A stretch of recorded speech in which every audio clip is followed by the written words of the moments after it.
Your sister and her family get the guest room. You can sleep on the floor. Mom tossed two dusty sleeping bags at my feet. My brother-in-law laughed from the sofa, swirling an expensive glass of wine, telling me I should have just booked a hotel if I wanted a real bed. I looked down at my 8-year-old daughter, who was shivering in the drafty hallway. I did not scream, I did not cry. I simply looked at my child and whispered for her to pack her things. We walked out into the freezing snow at midnight. 2 days later, my mother discovered exactly what I quietly canceled, leaving me 80 missed calls. My name is Alyssa, and I am 34 years old. For my entire life, I have been the designated scapegoat of my family. I am the one who was expected to absorb the financial burdens, swallow my pride, and smile through the disrespect to keep the peace. Before I continue this story, let me know where you are watching from in the comments below. Hit like and subscribe if you have ever had to walk away from toxic relatives who mistook your generosity for weakness. The Thanksgiving night that changed my life began with a grueling 6-hour drive through a brutal snowstorm. The roads from New York to my mother Patricia's affluent suburban home were slick with black ice. In the back seat of my car, my 8-year-old daughter Mia slept soundly, clutching her favorite stuffed bear. I kept my hands gripped tightly on the steering wheel, fighting exhaustion driven solely by the promise of a warm holiday weekend with my family. I was a single mother, and despite my demanding career as the vice president of global partnerships for an international luxury resort group, I always made an effort to show up for family traditions. When I finally pulled into the snow-covered driveway, I breathed a sigh of relief. The large colonial house was beautifully lit, looking like a picture-perfect holiday card. I unbuckled a groggy Mia, grabbed our duffel bags, and trudged up the icy front steps. I anticipated a warm fire-hot cider and the welcoming embrace of my mother. Instead, when Patricia opened the door, she did not even offer a hug. She stood there in her pristine white cashmere sweater, blocking the entryway. "Take your boots off on the porch, Alyssa," she demanded immediately. "You are going to track slush onto the hardwood."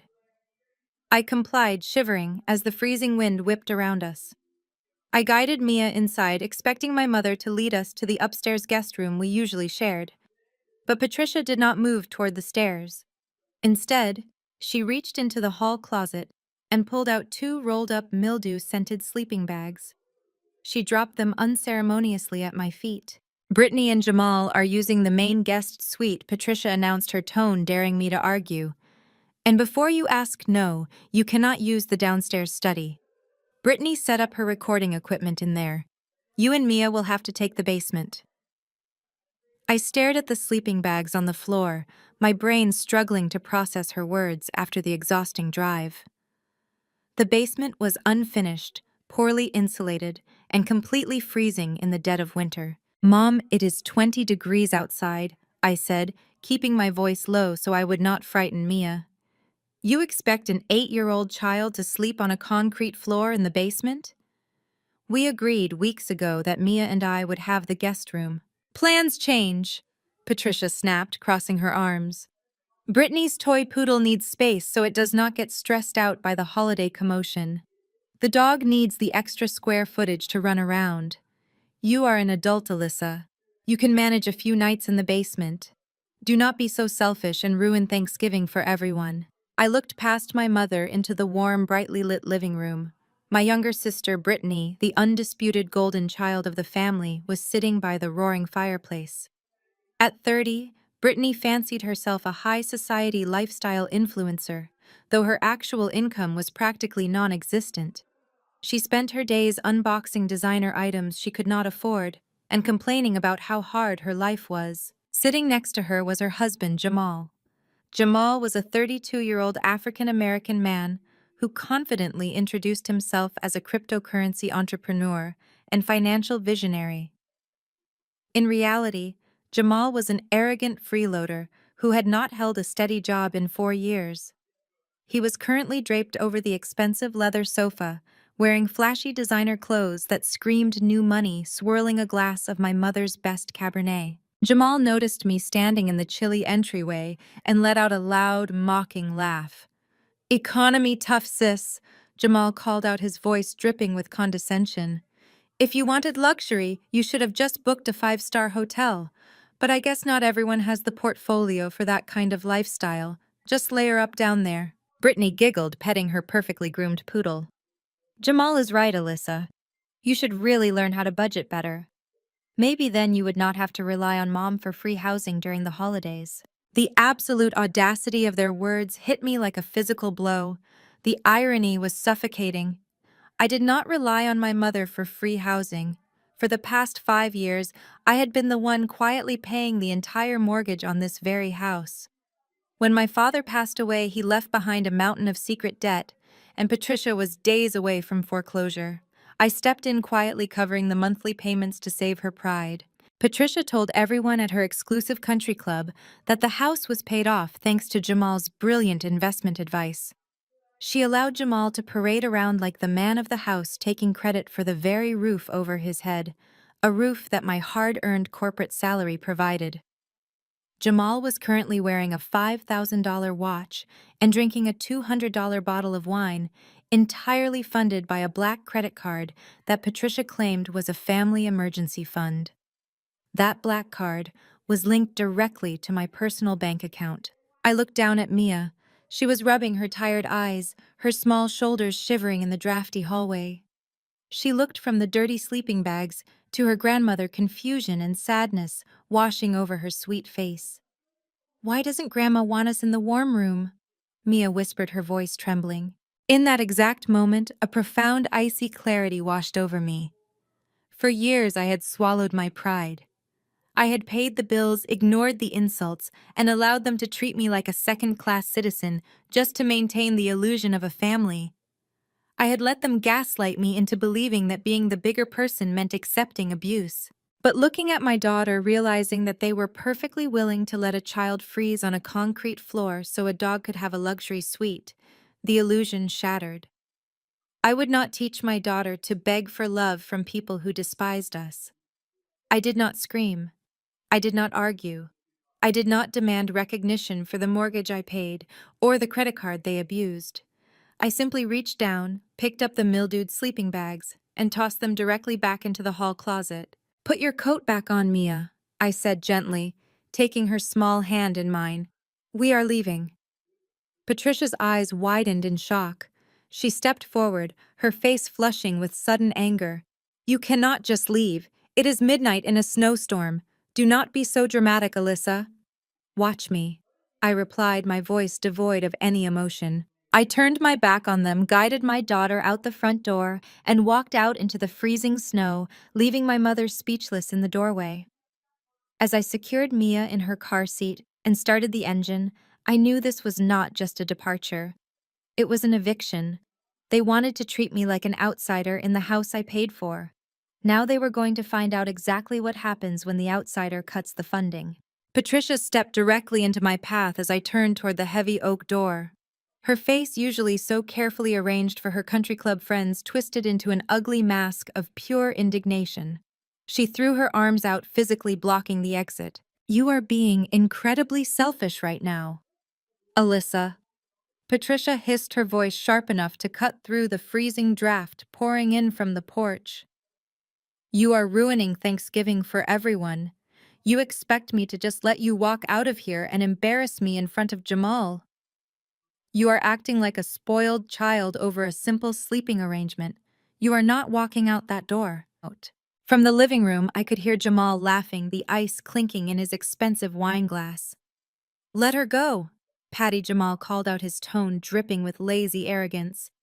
"If she wants to throw a tantrum and freeze in her car because she thinks she is too good for the basement, let her. She will come crawling back when she realizes she has nowhere else to go." Brittany chimed in right on cue. "Honestly, Alyssa, you are so toxic. We are just trying to have a peaceful holiday." I did not raise my voice. I did not engage in their pathetic theatrical performance. I simply looked my mother dead in the eyes, pulled Mia securely against my hip, and kept walking. Patricia had to step aside or be knocked over. She chose to step aside, gasping in offended shock as I pulled the heavy front door open. "You walk out now and you can forget about coming back for Christmas." Patricia yelled into the freezing wind as we stepped off the porch. I pulled the door shut behind us, cutting off her voice entirely. The silence of the snowstorm was an instant relief.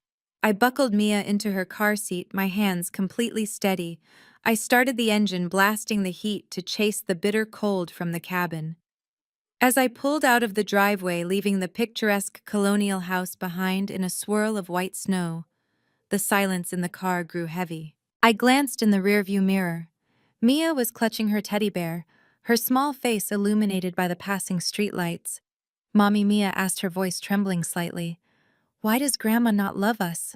Why does she always treat you so bad?" The question struck me right in the chest, sharp and agonizing. For years, I had convinced myself that keeping the peace was the best thing for my daughter. I thought I was shielding her from family drama by taking the high road, by smiling through the disrespect, by allowing myself to be the designated punching bag.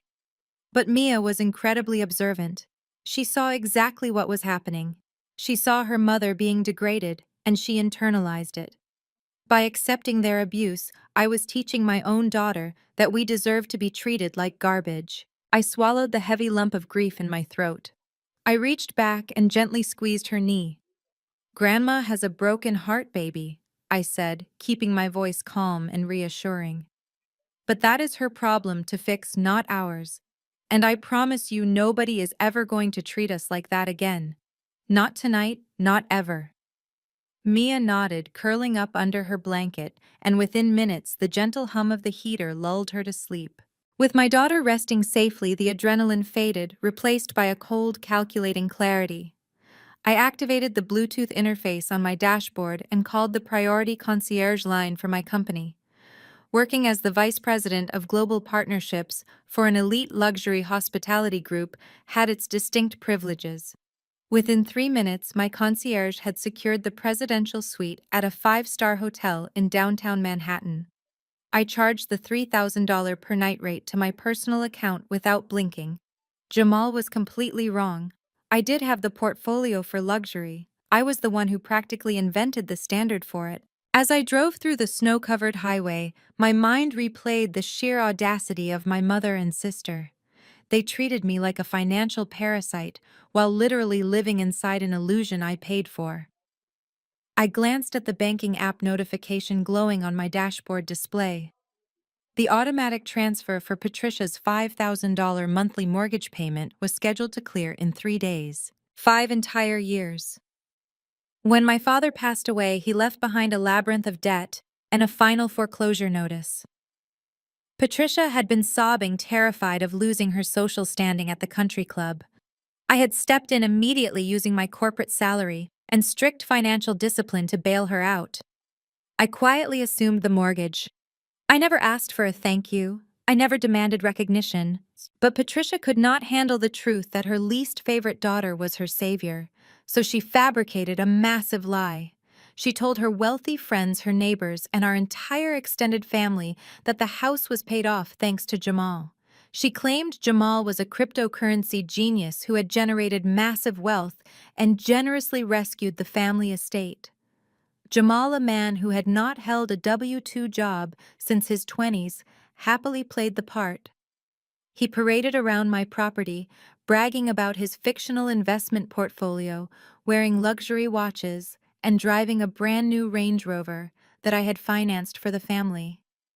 He treated me like a struggling, bitter single mother while literally existing on the charity of my bank account. And Patricia allowed it. She encouraged it. She gave them the master suite while handing my child a dirty sleeping bag for a concrete floor. I pulled up to the glittering entrance of the luxury hotel.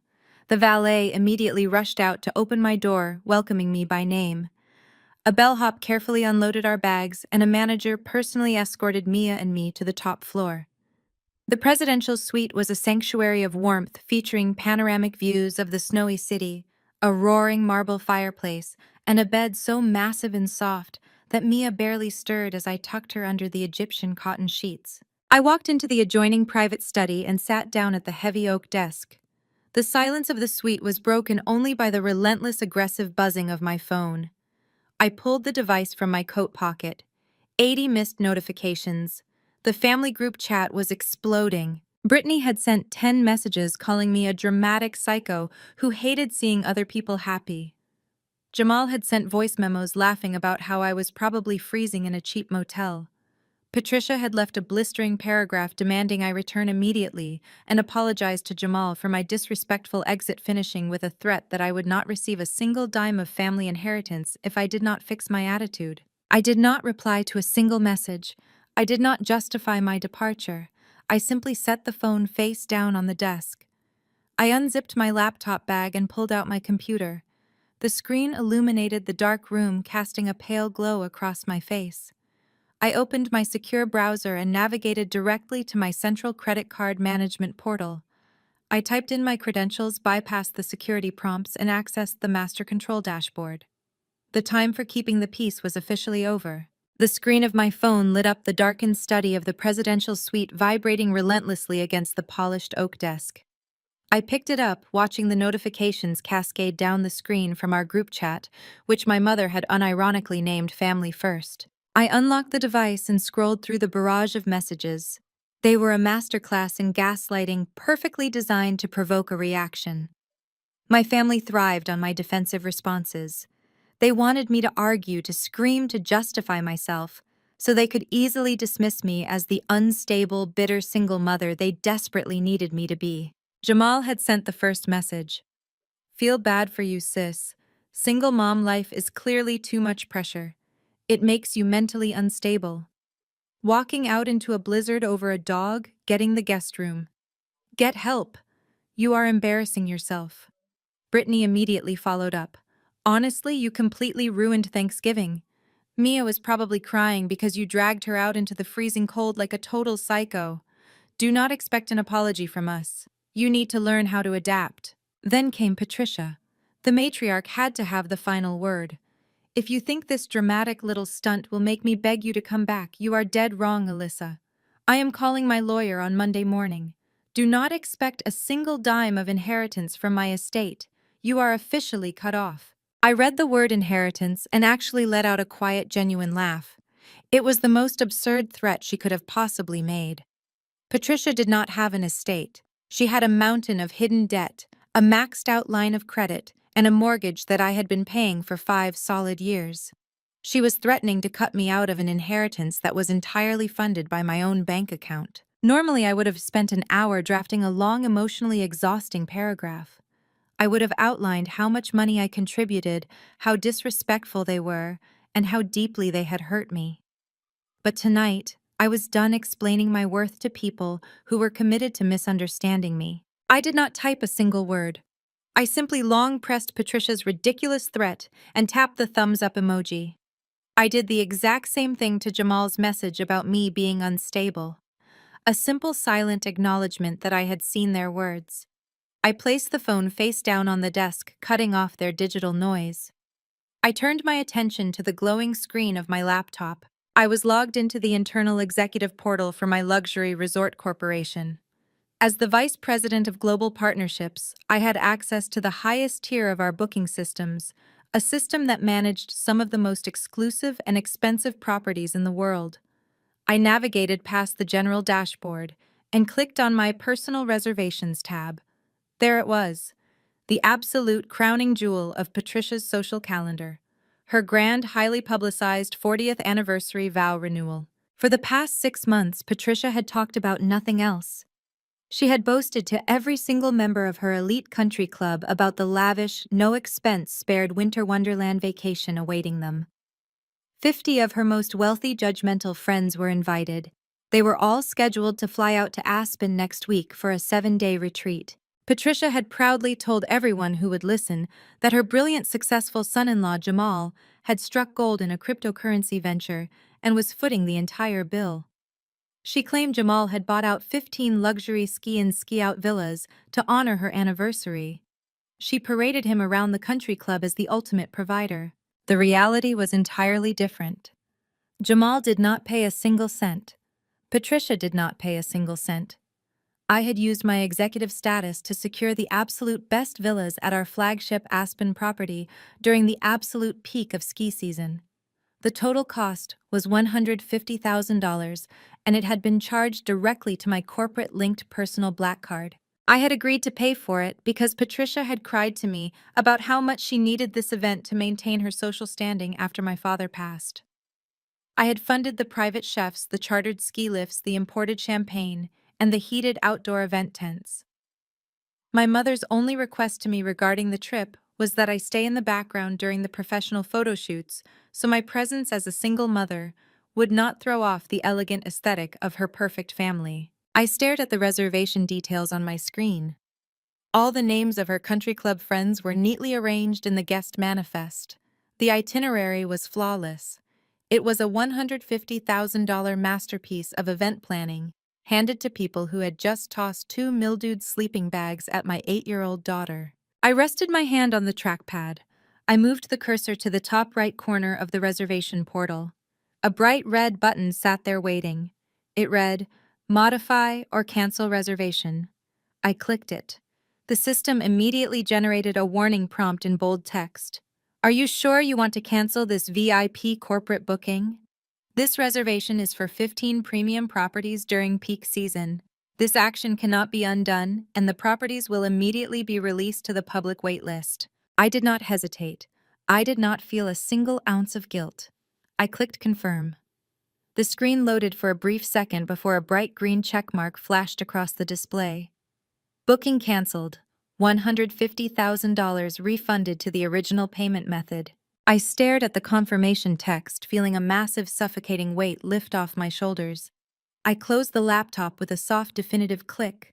I leaned back in the plush leather chair of the presidential suite, gazing out at the snow falling over the city skyline. A slow, satisfied smirk spread across my face. My mother and brother-in-law thought they had won the battle tonight. They thought they had successfully put me in my place. But the real game just started. Sunlight streamed through the floor-to-ceiling windows of the presidential suite, waking me up on Black Friday morning. I stretched against the crisp Egyptian cotton sheets, feeling more rested than I had in months. Next to me, Mia was already awake, happily eating room-service strawberry pancakes while wrapped in a plush white hotel robe. There was no drafty basement, no dusty sleeping bags, and no sound of Brittany's toy poodle yapping down the hall. There was only peace, warmth, and the quiet realization that I had finally taken my power back. I kissed Mia on the forehead and walked into the private study with a fresh cup of coffee. I opened my laptop and pulled up my financial dashboard. Last night I had canceled the $150,000 Aspen trip. That was just the appetizer. Now it was time to cut the main lifeline. I dialed the direct concierge line for my private wealth management bank. Because of my account tier, a representative answered on the very first ring. I verified my identity and instructed the agent to pull up the supplementary black card attached to my master account. This specific card had Patricia's name printed on the front, but the monthly statements came directly to my inbox. For years, she had called it her household emergency fund. Over time, that emergency fund had morphed into daily luxury spa visits, designer handbags for Brittany, and whatever expensive tech gadgets Jamal desired. They treated my credit limit like an endless fountain of free cash. I told the banking agent I was reporting the supplementary card for misuse and requested an immediate permanent freeze. The agent asked if I wanted to issue a replacement card to the authorized user. I firmly said no. I instructed him to sever the card from my master line of credit entirely. The agent processed the request in seconds, confirming that any future transactions attempted on Patricia's card would be immediately and permanently declined. I thanked him and ended the call. Next, I opened my email client and started a new draft to my personal attorney, Marcus. The subject line was simple and direct: Asset Recovery Request. I began typing out the specifics for a legal repossession order.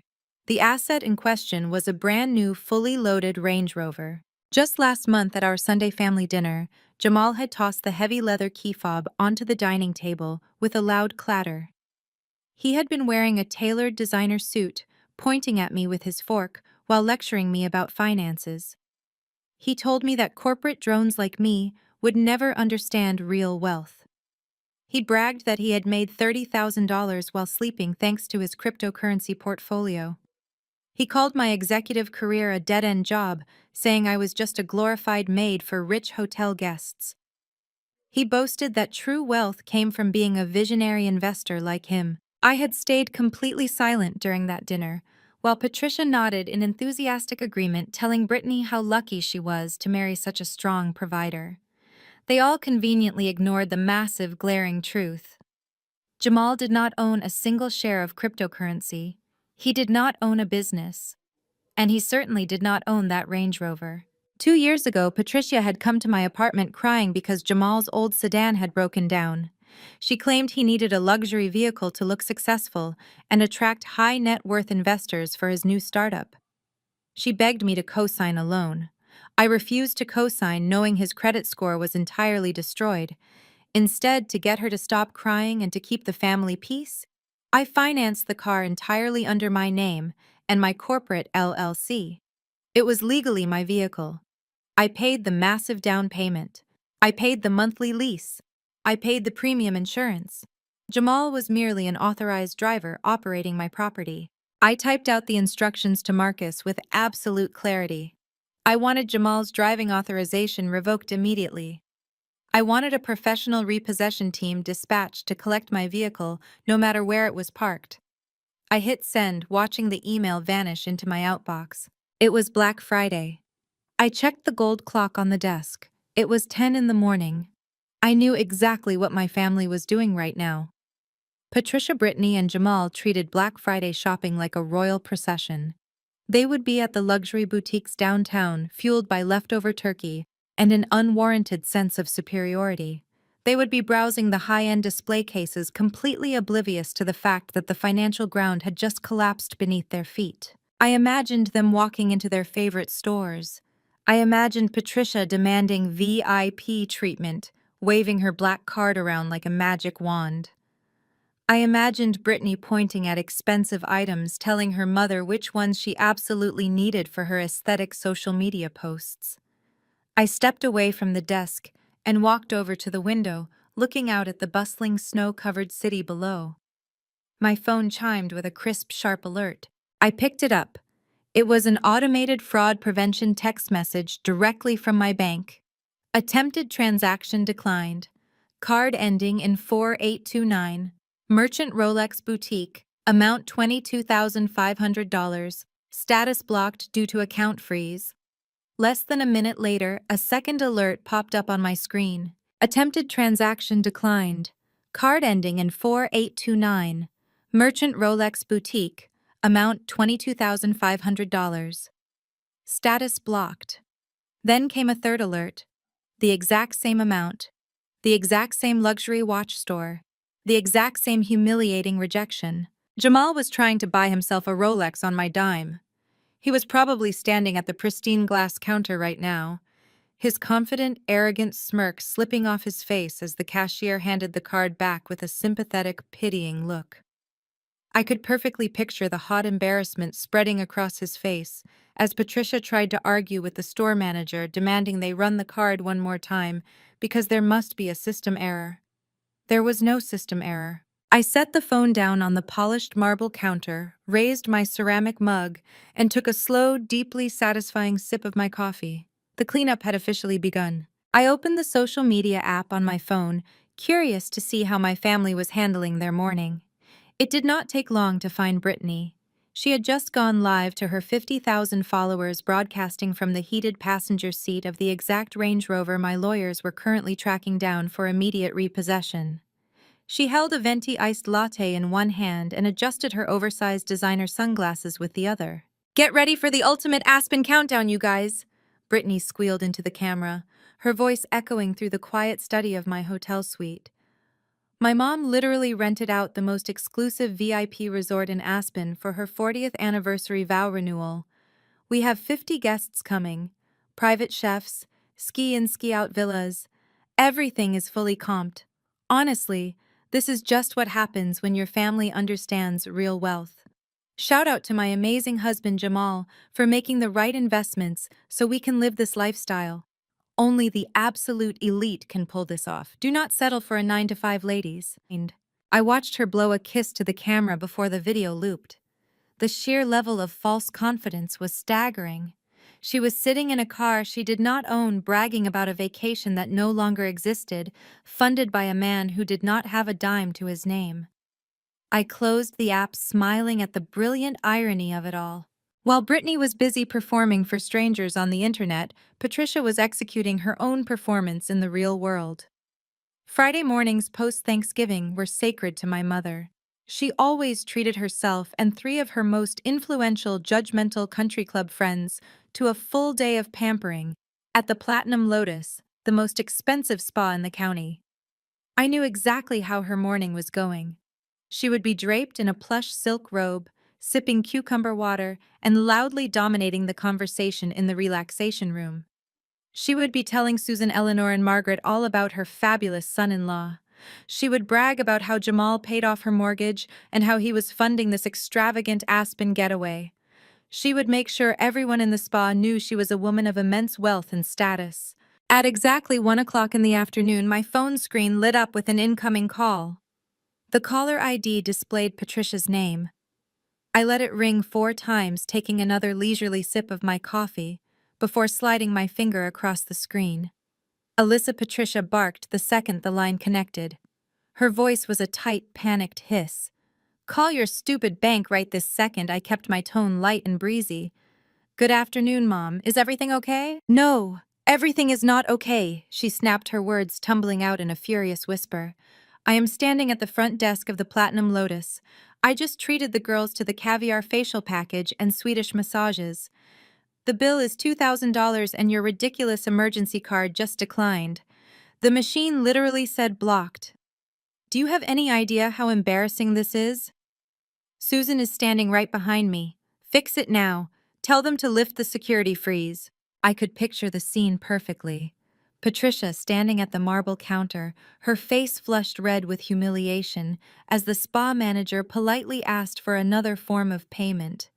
Her wealthy friends exchanging knowing, whispered glances behind her back. "I am so sorry, Mom," I said, injecting just enough fake sympathy into my voice to infuriate her. "But I have no idea what is wrong with the bank. I did not put a security freeze on anything." "Then why is it declining?"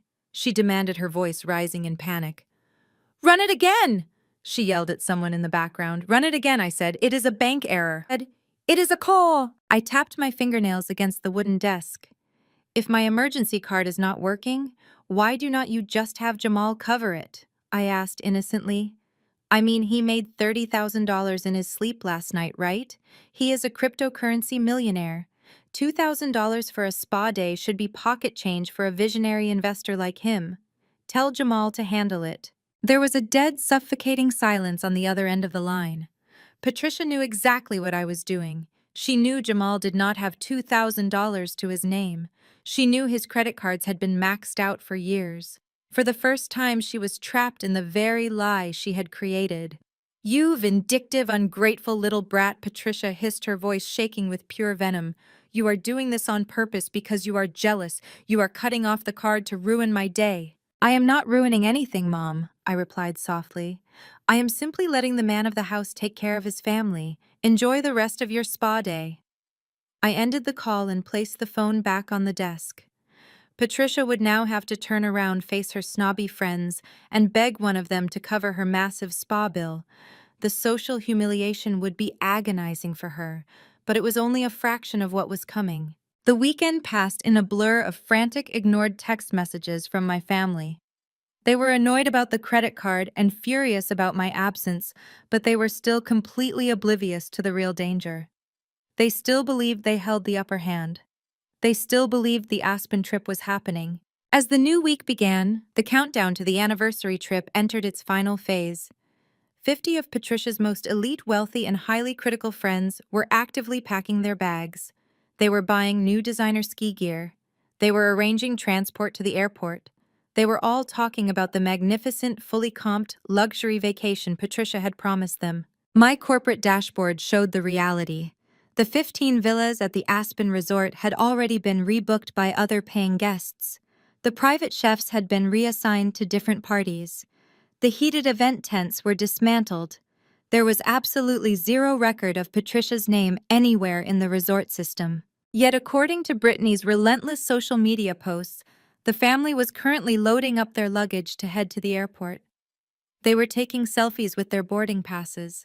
They were bragging about the first-class lounge. 50 high society guests were boarding their flights expecting a red carpet welcome at a five-star winter wonderland. Patricia, Brittany, and Jamal were leading the procession, their heads held high with unearned arrogance. They had absolutely no idea that they were marching 50 prominent socialites straight into a catastrophic, spectacular dead end. They were walking blindly off a cliff, and the impact was going to be glorious. 1 week later, the highly anticipated Aspen trip finally arrived. I did not have to be there in person to witness the spectacular implosion of my mother's grandest illusion. As Vice President of Global Partnerships, I had full administrative access to the high-definition security cameras at all our flagship properties. I sat at my executive desk in Manhattan, sipping a fresh espresso while watching the live feed from the Aspen Resort VIP reception lobby. The audio feed was crystal clear, picking up every sound in the expansive room. The heavy oak and frosted glass doors swung open. Patricia strutted in first, acting as though she owned the mountain. She was draped in a massive, obnoxious white fur coat, wearing oversized Gucci sunglasses indoors. Brittany and Jamal flanked her like loyal bodyguards. They were all completely covered in flashy designer logos, treating the luxury resort lobby like their personal runway. Behind them trailed 50 of Patricia's most judgmental country club friends. These were people who thrived on gossip, social hierarchy, and destroying reputations. They had paid for their own expensive flights under the strict promise that Patricia and Jamal were footing the bill for a week of unparalleled luxury. They dragged heavily packed suitcases, loudly complaining about the altitude and demanding immediate service from the bellhops. Patricia marched straight up to the VIP concierge desk. She did not wait in line. She bypassed a waiting family and slammed her gloved hand down on the polished mahogany counter. "I am Patricia," she announced, her voice echoing off the vaulted timber ceilings. "I am here for my VIP 40th anniversary block. We require the keys to our 15 presidential villas immediately. Have the imported champagne sent up to the main lodge, and I want the general manager to personally escort my group." The desk agent, a meticulously trained professional named Julian, offered a polite, practiced smile. He tapped his keyboard. "Welcome to Aspen, ma'am. Let me pull up that itinerary for you. You said the reservation is under Patricia?" "Yes," Patricia snapped, waving her hand impatiently. "Hurry up, my guests are tired." Julian typed for a few seconds. His polite smile remained, but his brow furrowed slightly. "I apologize, ma'am. I am not seeing any reservations under your name." Patricia scoffed loudly, ensuring the 50 guests behind her could hear every word. "Obviously, it is under my son-in-law's name. Jamal Blackwood. He is a cryptocurrency millionaire. He bought out the entire VIP wing for me. Check his name." Jamal stepped forward, puffing out his chest and adjusting the collar of his designer ski jacket. He offered Julian a condescending smirk. "Check the VIP ledger, buddy. It is a $150,000 booking." Julian typed again. The silence in the lobby stretched out. The country club guests began shifting uncomfortably, murmuring among themselves. "Sir, I have checked the entire system," Julian said, his voice calm and professional. "There are absolutely no reservations under the name Jamal Blackwood. In fact, we have no active bookings for a 50-person party arriving today." Patricia's face turned a dangerous shade of crimson. Brittany immediately pulled out her phone, holding it up high to record the interaction for her followers. "This is completely unacceptable," Brittany yelled at the camera.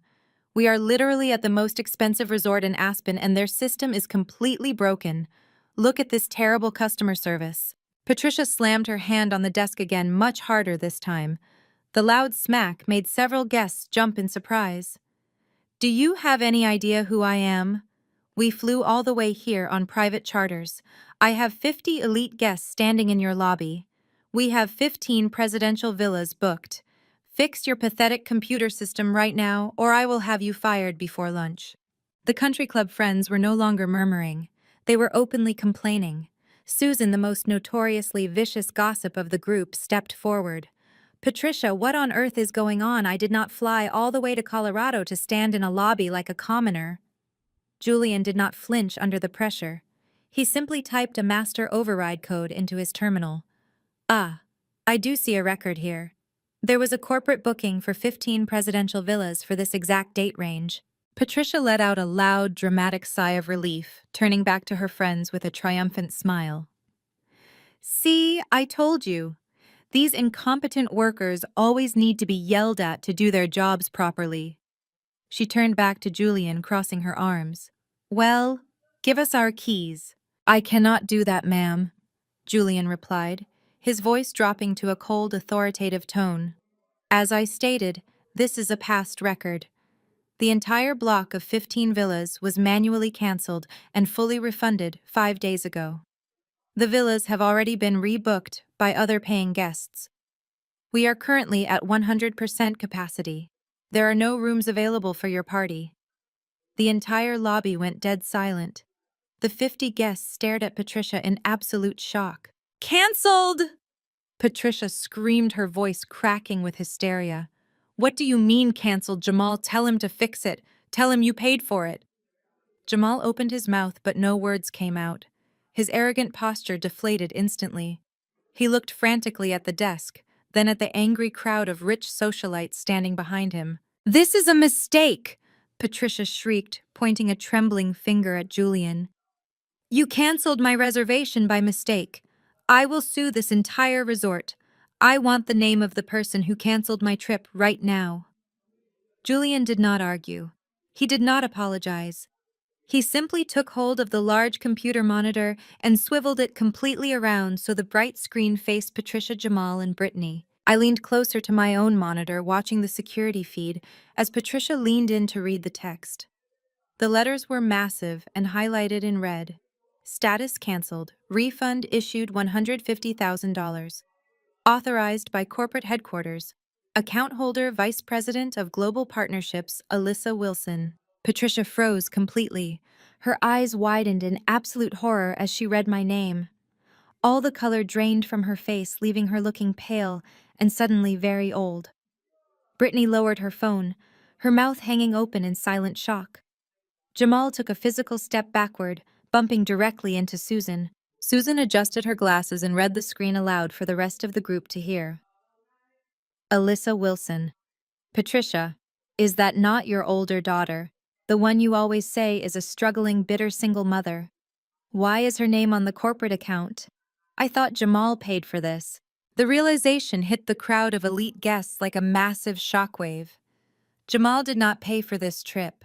Patricia did not arrange anything. They had been bragging for months about a lavish vacation funded entirely by the daughter they constantly belittled and degraded behind her back. And that same daughter had just left them stranded in the freezing mountains with 50 angry wealthy people and nowhere to sleep. Patricia fixed this immediately. Susan demanded, her voice dripping with venom. Book us new rooms right now. Put it on your card. Patricia swallowed hard, terror flashing in her eyes. She knew her card was frozen. She knew Jamal was broke. They were standing in one of the most expensive zip codes on Earth without a single dollar of usable credit between them. I took a slow, deliberate sip of my espresso, watching the glorious panic unfold on my monitor. My private office in the Manhattan corporate headquarters was an oasis of absolute calm. The soundproof glass blocked out the relentless noise of the city traffic below. I sat back in my ergonomic leather chair, my hands steepled together, watching the high-definition security feed from the Aspen Resort lobby. On my monitor, the scene was rapidly devolving from shock into pure, unadulterated panic. Patricia was frantically digging through her oversized designer bag. Her hands were shaking so violently that she dropped her expensive sunglasses onto the polished stone floor. She completely ignored them. She finally yanked her smartphone out of the depths of her purse, her face a rigid mask of desperate fury. A second later, the private cell phone resting on my mahogany desk began to vibrate. The caller ID flashed brightly on the screen. Patricia. I let it ring. Once, twice, 3 times. I took a slow, deliberate breath, centering myself. I wanted her to sweat. I wanted the silence in that Aspen lobby to stretch out until the tension became absolutely unbearable. On the fourth ring, I tapped the screen and accepted the call. I kept my voice incredibly light, projecting the polished, untouchable demeanor I used in high-stakes boardroom negotiations. "Good afternoon, Patricia," I said smoothly. "Listen to me, you worthless little witch!" Patricia shrieked into the phone. Her voice was so loud I had to hold the device slightly away from my ear. "I do not know what kind of pathetic game you think you are playing, but you are going to fix this system error right now. Do you hear me? I have 50 VIP guests standing in this freezing lobby. You are going to get on your little computer, you are going to fix whatever glitch you caused, and you are going to get us our keys." I glanced back at the security feed. Patricia was holding her phone out in front of her, pointing the bottom of the device toward the crowd. She had actually put me on speakerphone. Her ego was so massive, so completely blinding, that she thought she could use this moment to show off her dominance. She wanted Susan, Eleanor, Margaret, and all the other country club socialites to hear her put me in my place. She wanted them to witness her commanding the situation like a true matriarch. It was the greatest gift she could have ever given me. "I'm afraid there is no system error, Mom," I replied, my voice projecting clearly through the speaker of her phone, echoing off the high timber ceilings of the Aspen Lodge. "Do not lie to me!" Patricia screamed, stomping her designer boot against the floor. "The manager just said the rooms were canceled. Fix it!" I leaned forward, my tone dropping into a deadly icy calm. I enunciated every single syllable so that all 50 people in that lobby would hear me perfectly. "The system is not broken. I canceled the reservations manually. I completely revoked the booking for the 15 presidential villas, and I reclaimed my $150,000 payment. The refund is already sitting safely in my corporate account." The silence that fell over the Aspen lobby was absolute. On the security feed, I saw 50 heads snap toward Patricia in perfect unison. "What are you talking about?" Patricia gasped, her voice suddenly losing its venom, replaced by a hollow, creeping terror. "You cannot do this.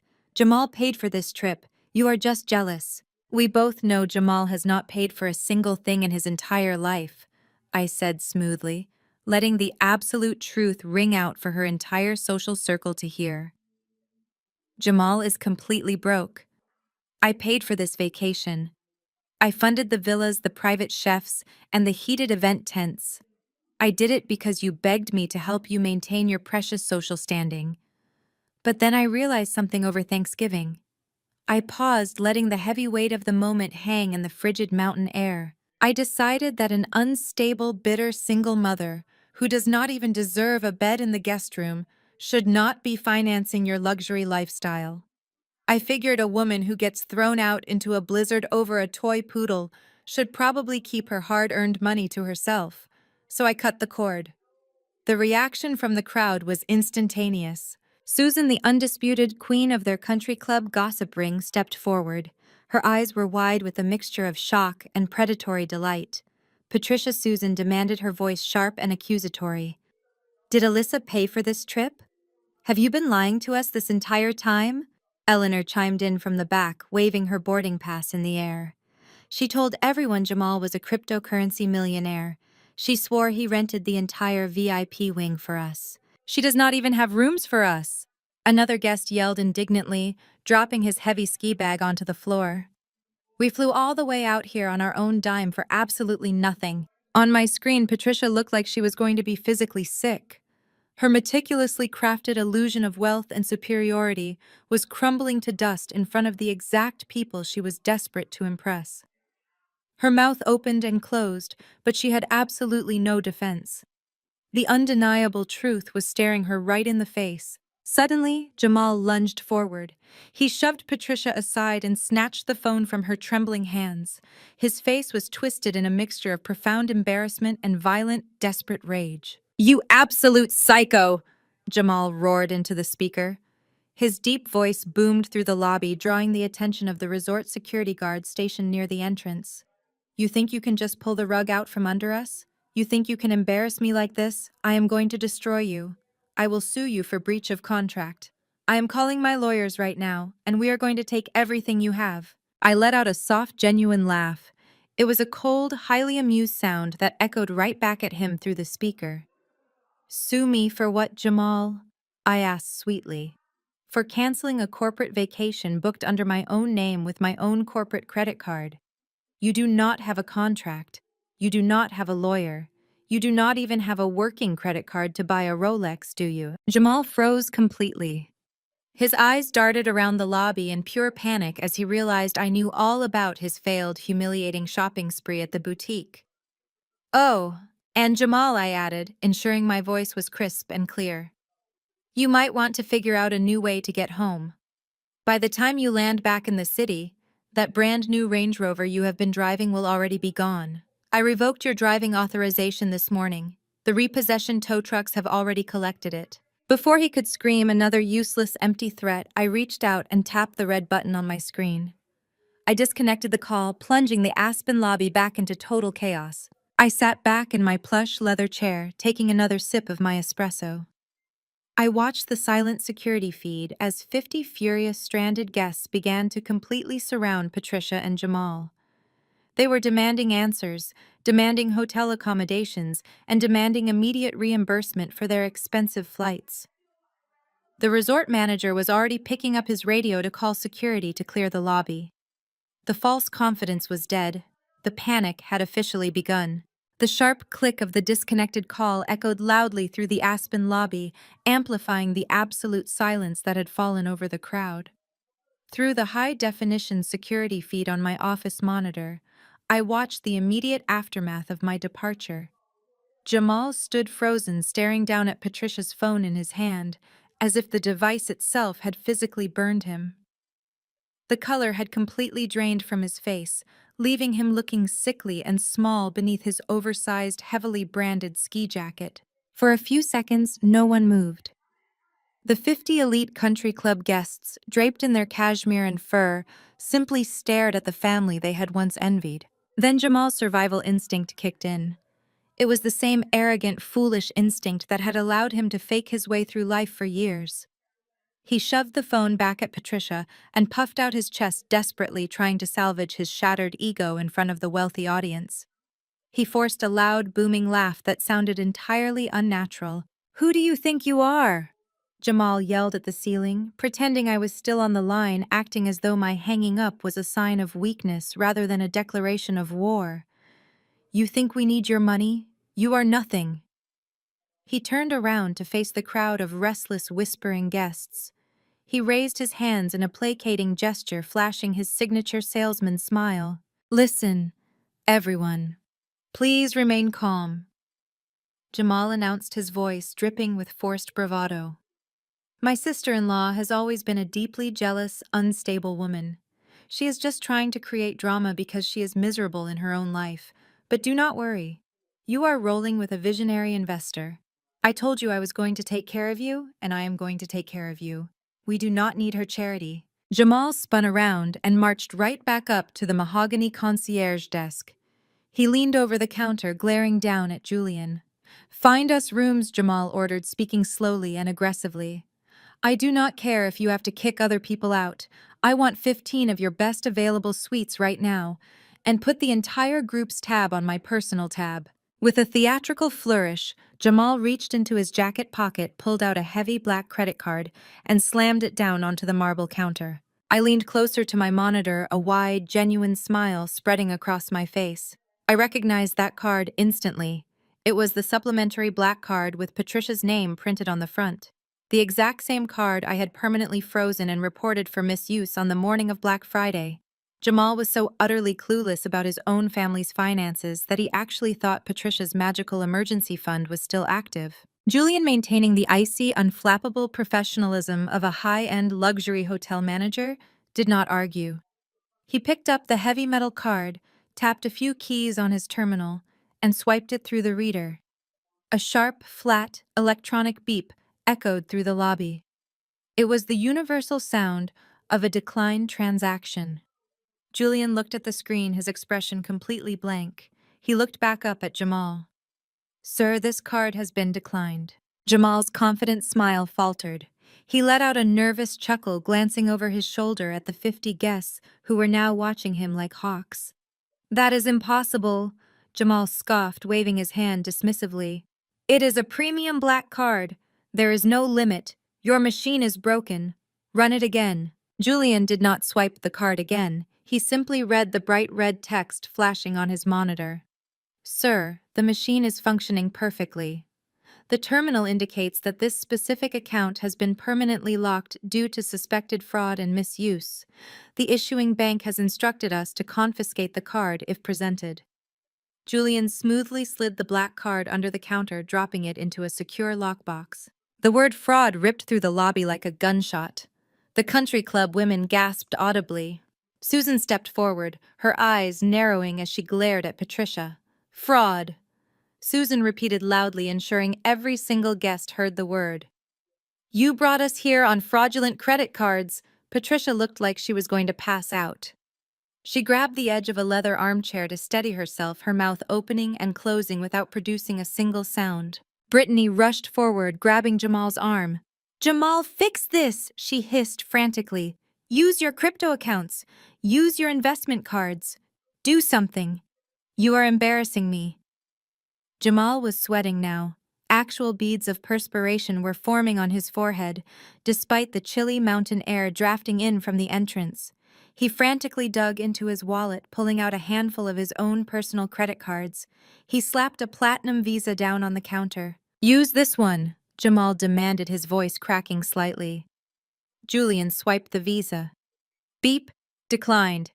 "Try this one," Jamal shouted, slamming down a gold American Express. Julian swiped it. "Beep, declined." "Run this one," Jamal yelled, his hands physically shaking as he tossed a silver rewards card across the marble.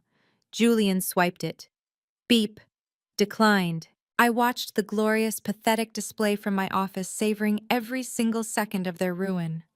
I knew exactly why those cards were declining.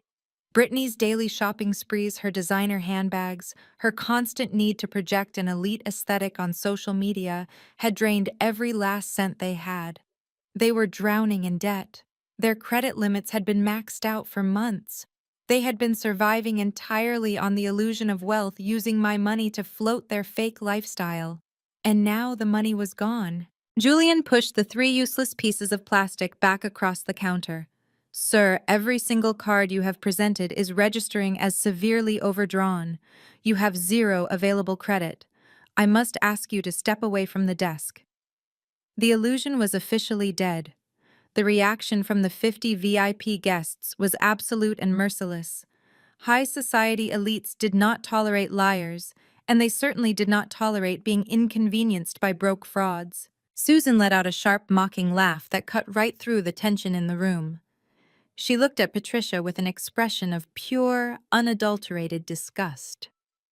"You are completely broke," Susan said, her voice dripping with venomous clarity. "You paraded around the country club for months bragging about your visionary son-in-law and your unlimited wealth. You dragged us all the way to Colorado on a lie. You are nothing but pathetic con artists." Patricia reached out a trembling hand. "Susan, please, there must be a misunderstanding. We can figure this out." "Do not speak to me," Susan snapped, pulling her designer coat tightly around her shoulders. "We are leaving. I am calling private cars to take us to the Four Seasons. You will be hearing from my attorneys regarding the reimbursement for our charter flights." The rest of the guests immediately followed Susan's lead. They turned their backs on my family in absolute unison. The lobby filled with the sound of 50 wealthy, furious people pulling out their phones, calling their own transportation, and loudly gossiping about the legendary downfall of Patricia Wilson. They began dragging their expensive luggage toward the exit, laughing and smirking as they abandoned my mother in the center of the room. Patricia stood completely alone. The country club friends she had worshipped, the social standing she had sacrificed her own daughter to maintain, vanished before her eyes. The social execution was swift and total. On the security feed, I saw Patricia's knees buckle. She gasped for air, clutching the fabric of her coat directly over her chest. Her eyes rolled back, and she physically collapsed, dropping heavily onto one of the plush velvet sofas in the center of the lobby. The heavy silence of the lobby pressed down on the three of them. Through the security camera feed, I watched as Patricia struggled to catch her breath. Her chest heaved beneath her absurdly large white fur coat. The 50 guests she had desperately tried to impress were gone, leaving behind only the echo of their rolling suitcases and mocking laughter. Brittany knelt beside our mother, fanning her with a glossy resort brochure, her own face streaked with ruined mascara. Jamal stood a few feet away, staring blankly at the marble floor, completely paralyzed by the catastrophic failure of his own con. Julian, the incredibly patient desk manager, stepped out from behind his mahogany counter. He approached the velvet sofa with a posture of practiced authority. He did not offer Patricia a glass of water. He did not ask if she needed medical attention. He simply clasped his hands in front of him and delivered the fatal blow. "Ma'am," Julian said, his voice carrying perfectly across the empty reception area. "This is a private VIP lounge reserved exclusively for registered guests.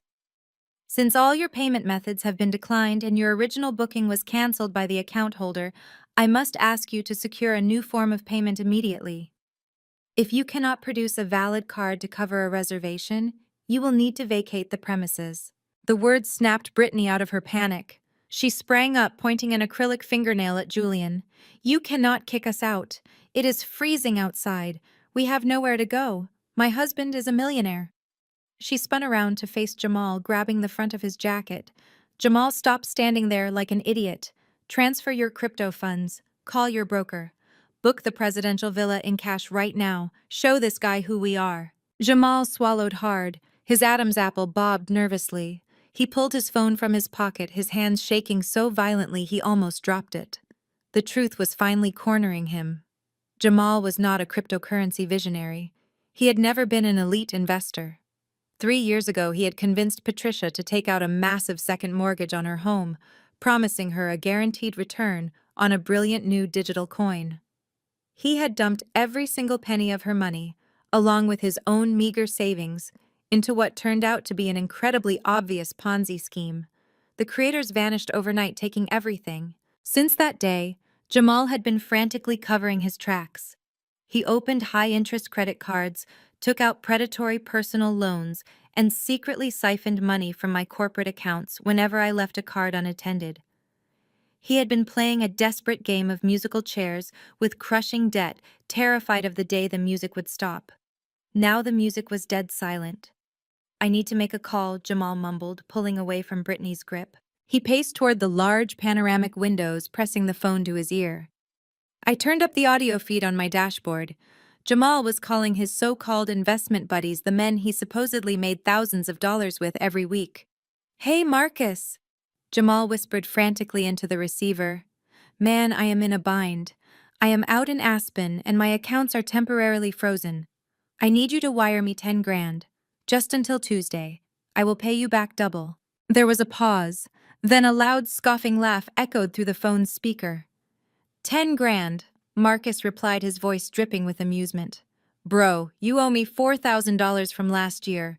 Your car just got repossessed this morning.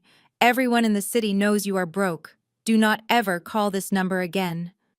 The line went dead. Jamal frantically dialed another number, his breathing turning ragged. "Hey, Leo. It is Jamal. I need a massive favor. Just a quick wire transfer to cover a hotel block. I am good for it, you know me." "No, I do not know you," Leo answered coldly. "You are a fraud, Jamal. You owe half the neighborhood money. Stop calling people." Jamal lowered the phone. His broad shoulders slumped in absolute defeat. He turned back to face his wife and mother-in-law. He had no more lies to spin. He had no more fake confidence to project. He walked slowly back to the sofa, looking everywhere but at Brittany's expectant face. "I cannot get the funds to clear," Jamal muttered, his voice barely a whisper. "The banking network is down. We cannot stay here." Brittany let out a shrill, piercing scream of frustration. She slapped his chest, her designer rings catching on his jacket. "What do you mean we cannot stay here? We have no cars. We have no hotel. We are in the middle of a mountain." Patricia groaned, burying her face in her hands. This is a nightmare. This is absolute social suicide. I can never show my face at the club again. Julian had seen and heard enough. He raised his hand and gave a sharp, subtle nod to the entrance.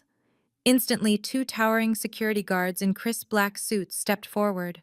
They moved with silent, intimidating efficiency. Ladies, Sir Julian said, his tone leaving absolutely no room for debate. It is time for you to leave. Patricia tried to protest, opening her mouth to demand respect, but one of the guards simply picked up her heavy Louis Vuitton suitcase by the handle. The other guard grabbed Jamal's ski bag. Please head toward the exit, the guard instructed firmly.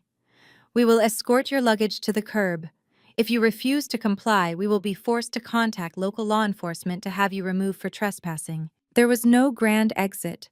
There was no final devastating insult Patricia could hurl to save her pride. The security guards marched them straight to the heavy oak and frosted glass doors.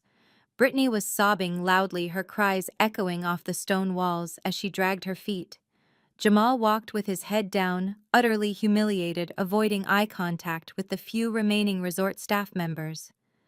Patricia stumbled behind them, clutching her white fur coat tightly around her trembling frame, her posture completely broken. The guards pushed the heavy doors open. A blast of freezing aspen wind and swirling snow swept into the warm, luxurious lobby. They deposited the designer luggage on the icy concrete curb and stepped back inside. As I sat in my quiet Manhattan office thousands of miles away, I watched the heavy oak doors swing firmly shut, locking my family out in the freezing mountain storm.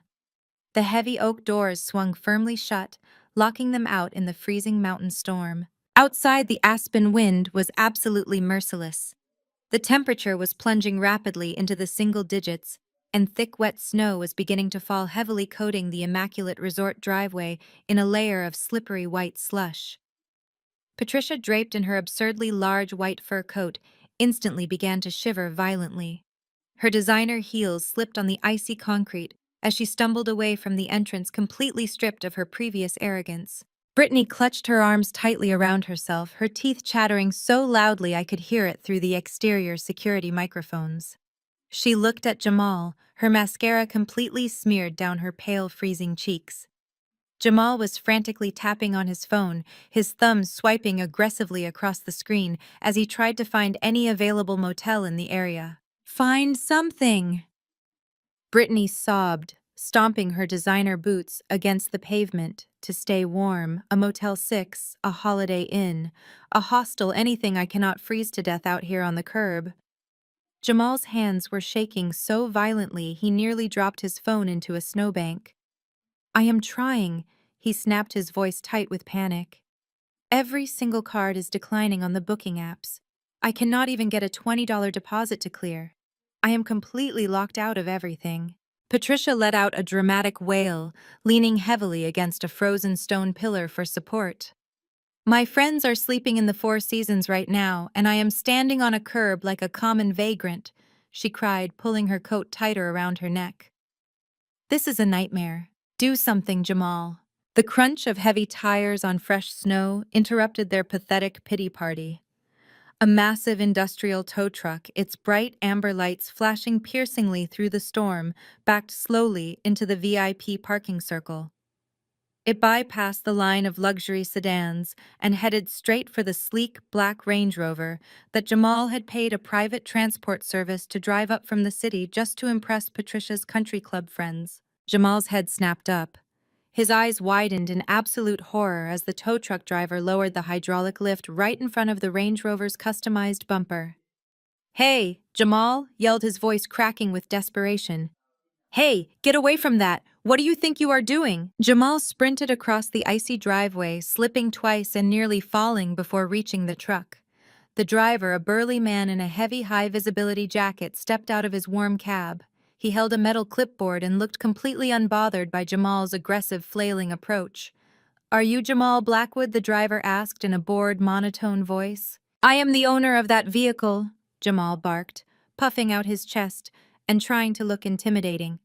"You touch it, and I will have you arrested for grand theft auto. Step away from my car, right now." The driver let out a dry, raspy chuckle. He tapped his pen against the metal clipboard. Actually, buddy, you are not the owner. I have a court-certified repossession order right here. The driver turned the clipboard around so Jamal could see the bold black text. Legal owner is listed as Alyssa Wilson under the Global Partnership's corporate fleet, and I have a direct expedited order from her to recover this asset immediately due to severe financial fraud risks. Back in my Manhattan office, I watched the entire exchange through the high-definition body camera feed worn by the repo agent streaming directly to my desktop monitor. I had anticipated this exact scenario. Jamal loved that Range Rover more than he loved his own wife. It was the ultimate prop in his fake millionaire lifestyle. I had purchased that car 2 years ago as a company vehicle. I foolishly let them use it under the strict condition that they pay the insurance and maintenance. They had not paid a single dime in 6 months. Jamal slapped the clipboard out of the driver's hand. It clattered loudly onto the icy pavement. That is a lie, Jamal screamed, spit flying from his mouth as his temper flared. She gave me this car. It is mine. Brittany, get the keys. We are leaving right now.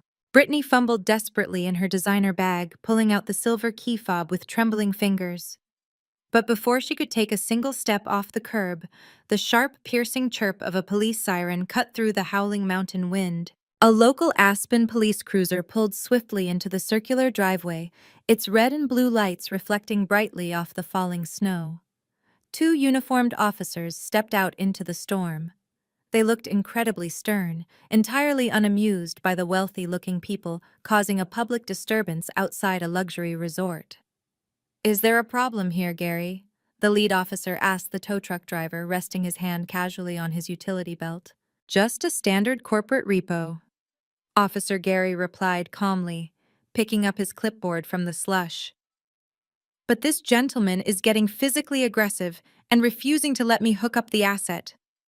Jamal spun around to face the cops, his sense of entitlement completely blinding him to the reality of the situation. "He is trying to steal my car," Jamal yelled, pointing a trembling finger at Gary. "Arrest him. Do your jobs. I know the chief of police in this town." The lead officer did not flinch. He walked slowly toward Jamal, his expression hardening into stone. "Sir, I have already reviewed the legal paperwork for this repossession. The vehicle belongs to a corporate fleet. You are not the registered owner and you have zero legal right to this vehicle. Step away from the car right now." Jamal lost whatever tiny shred of sanity he had left. His entire fake millionaire persona had been ripped away. His credit was dead. His mother-in-law's social standing was ruined. And now his ultimate status symbol was being dragged away on a flatbed truck in front of the police. He lunged forward, grabbing the heavy steel chain of the tow truck to physically stop Gary from hooking it to the Range Rover's front axle. "You are not taking it!" Jamal roared, his voice echoing wildly off the mountain peaks. The lead officer moved with lightning speed. He grabbed Jamal by the back of his expensive ski jacket, spinning him around forcefully and slamming him hard against the icy side of the Range Rover. The metallic click of handcuffs echoed sharply in the crisp, freezing air. Jamal Blackwood, the officer, commanded, his voice ringing with absolute authority. "You are interfering with a lawful repossession. If you resist me one more time, you are going straight into the back of my cruiser for assault and obstruction of justice. Put your hands behind your back." Jamal froze instantly. The fight drained completely out of his body as the cold steel pressed against his wrists. He squeezed his eyes shut, letting out a pathetic whimpering sob of total defeat. Behind him, Brittany completely lost her grip on reality. She dropped her expensive handbag directly into a dirty puddle of gray slush. She fell to her knees in the freezing snow, throwing her head back and screaming in pure hysterical despair. The shrill sound of her crying blended perfectly with the howling mountain wind. Patricia just stood frozen on the icy curb, watching her golden family crumble into absolute humiliating ruin, shivering uncontrollably in the storm. 4 days later, the high-definition security feeds and luxury ski lodges were completely replaced by the grim, unforgiving reality of a Greyhound bus terminal. With no credit cards, no cash, and absolutely no friends willing to wire them a single cent, Patricia, Brittany, and Jamal had been forced to endure a grueling 36-hour bus ride across the country. I did not need a security camera to picture the pathetic scene. I could easily imagine my mother still wrapped in her ruined, oversized white fur coat, crammed into a narrow, stained fabric seat right next to the chemical toilet. I could picture Brittany clutching her scuffed designer bag, weeping quietly as the bus rattled over highway potholes.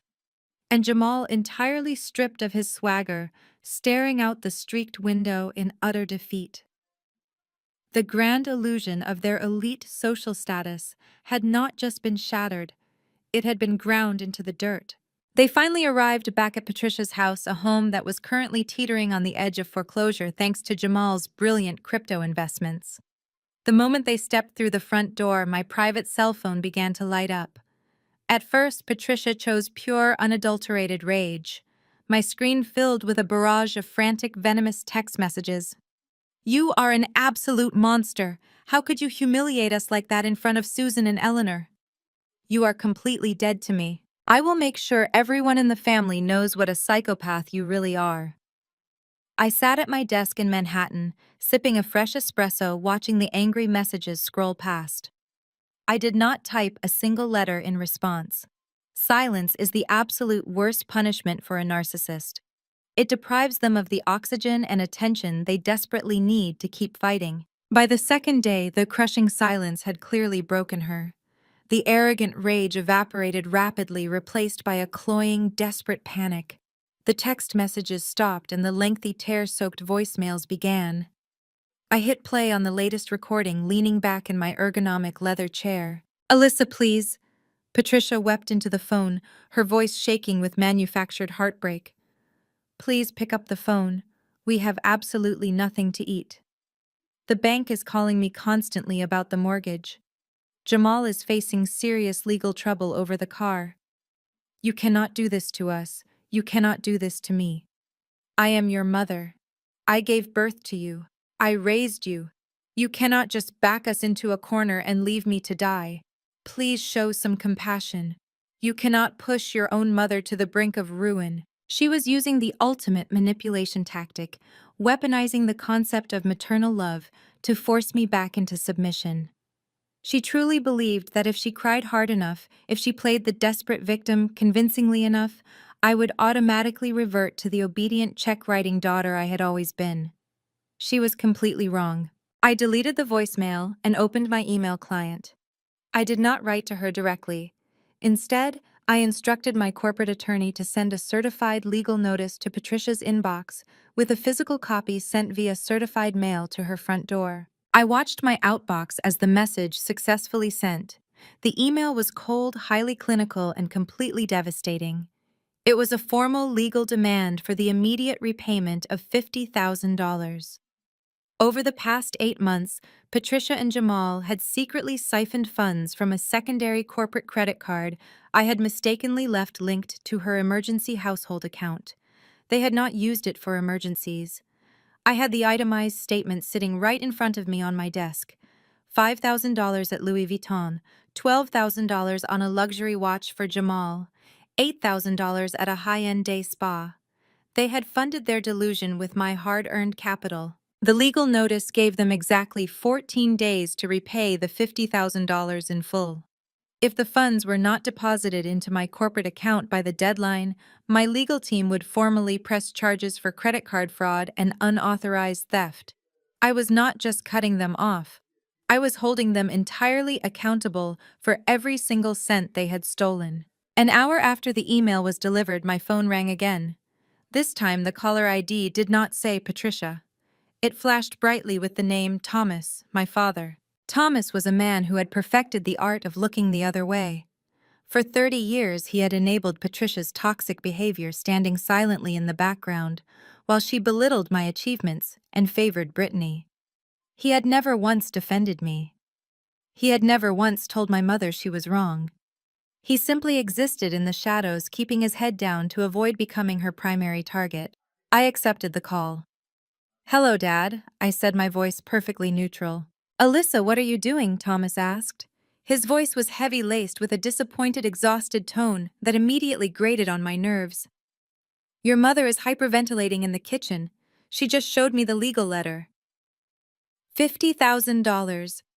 Pressing criminal charges. Do you have any idea what this stress is doing to her health? I remained completely silent, letting him speak. I know you are angry, Thomas continued, mistaking my silence for hesitation. I know they made some bad choices with the credit cards, but you are taking this entirely too far. She is your mother, Alyssa. Family is family. You have made your point, but this is just pure cruelty. You are being completely ruthless. You need to drop this lawsuit right now and help us figure out a payment plan for the house. He was doing exactly what he had always done. He was demanding the scapegoat set herself on fire to keep the golden child warm. He wanted me to absorb the financial damage so he would not have to deal with Patricia's daily tantrums. I leaned forward, resting my elbows on the mahogany desk. Cruel? I asked, my voice dropping to a quiet, razor-sharp whisper. Yes, cruel, Thomas sighed heavily.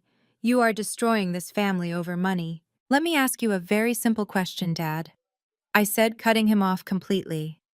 When I was 19 and I had to work 3 separate jobs just to pay for my community college tuition because Mom drained my entire college fund to pay for Brittany's extravagant destination wedding in Cabo. Where was your concern for family then? The line went dead silent. When I was eating instant noodles in a freezing apartment while you and Mom bought Jamal a Rolex for his birthday, did you pull Mom aside and call her cruel? I continued, my voice steady and unyielding. Did you ever even once, in 30 years, tell Patricia that the way she treated me was ruthless? Thomas opened his mouth to speak. A faint, pathetic stammering sound came through the receiver, but no actual words formed. He was completely trapped in his own hypocrisy. I am not destroying this family, Dad, I stated, delivering the final undeniable truth. I am simply refusing to fund its delusion any longer. You have exactly 14 days to find the $50,000. I strongly suggest you start packing. I tapped the red button ending the call and set the phone face down on my desk.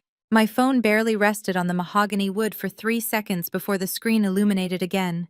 Thomas was calling back. He was persistent, driven by the absolute panic radiating from Patricia in their kitchen. I let it ring 4 times, savoring the image of him sweating under my mother's furious gaze, before I picked it up and pressed it back to my ear. Do not hang up on me, Alyssa, Thomas said immediately. His voice trembled with a pathetic mixture of fear and forced paternal authority. You cannot just walk away from this conversation. Anyway, she is your mother, and Brittany is your sister. You should not humiliate the family like this. We do not air our dirty laundry for the world to see. You are acting completely out of line. I leaned back in my chair, staring out at the Manhattan skyline. The sheer audacity of his words washed over me, but instead of making me angry, it only sharpened my focus. Humiliate the family. I repeated, my voice ice cold. Dad, the family humiliated itself. I simply stopped buying the tickets to the circus. You are talking about dirty laundry, but you have spent your entire life hiding in the laundry room, pretending the house is not burning down around you. Alyssa, please. Thomas pleaded, his tone dropping the fake authority and reverting to his usual whiny negotiation tactic. Be reasonable. You have plenty of money. $50,000 is nothing to your company. You can absorb this loss. If you pursue these criminal charges, you will destroy us. You will send Jamal to prison. You will ruin your sister's life. I am not the one who ruined Brittany's life, I stated clearly. Jamal did that when he conned all of you, and you did that when you enabled him. I heard a sharp intake of breath on the other end of the line. Thomas was silent. Do not play dumb with me, Dad, I continued, my voice slicing through the silence like a scalpel. Did you actually believe I would just freeze the credit cards and walk away without looking deeper? Did you really think I did not run a full comprehensive forensic audit on Jamal the second I noticed those fraudulent charges on my corporate accounts? Thomas let out a shaky breath. Alyssa, you do not understand. I understand everything, I interrupted. I know exactly where the money went. I tracked every single wire transfer Jamal made over the last 3 years. I know about the offshore crypto accounts. I know about the fake digital coins he bought into. And most importantly, Dad, I know about your retirement fund. The silence on the phone was absolute. I could almost hear his heart stop beating. I know that Jamal did not just convince Mom to take out a second mortgage on the house, I said, laying out the undeniable facts. I know he came to you first.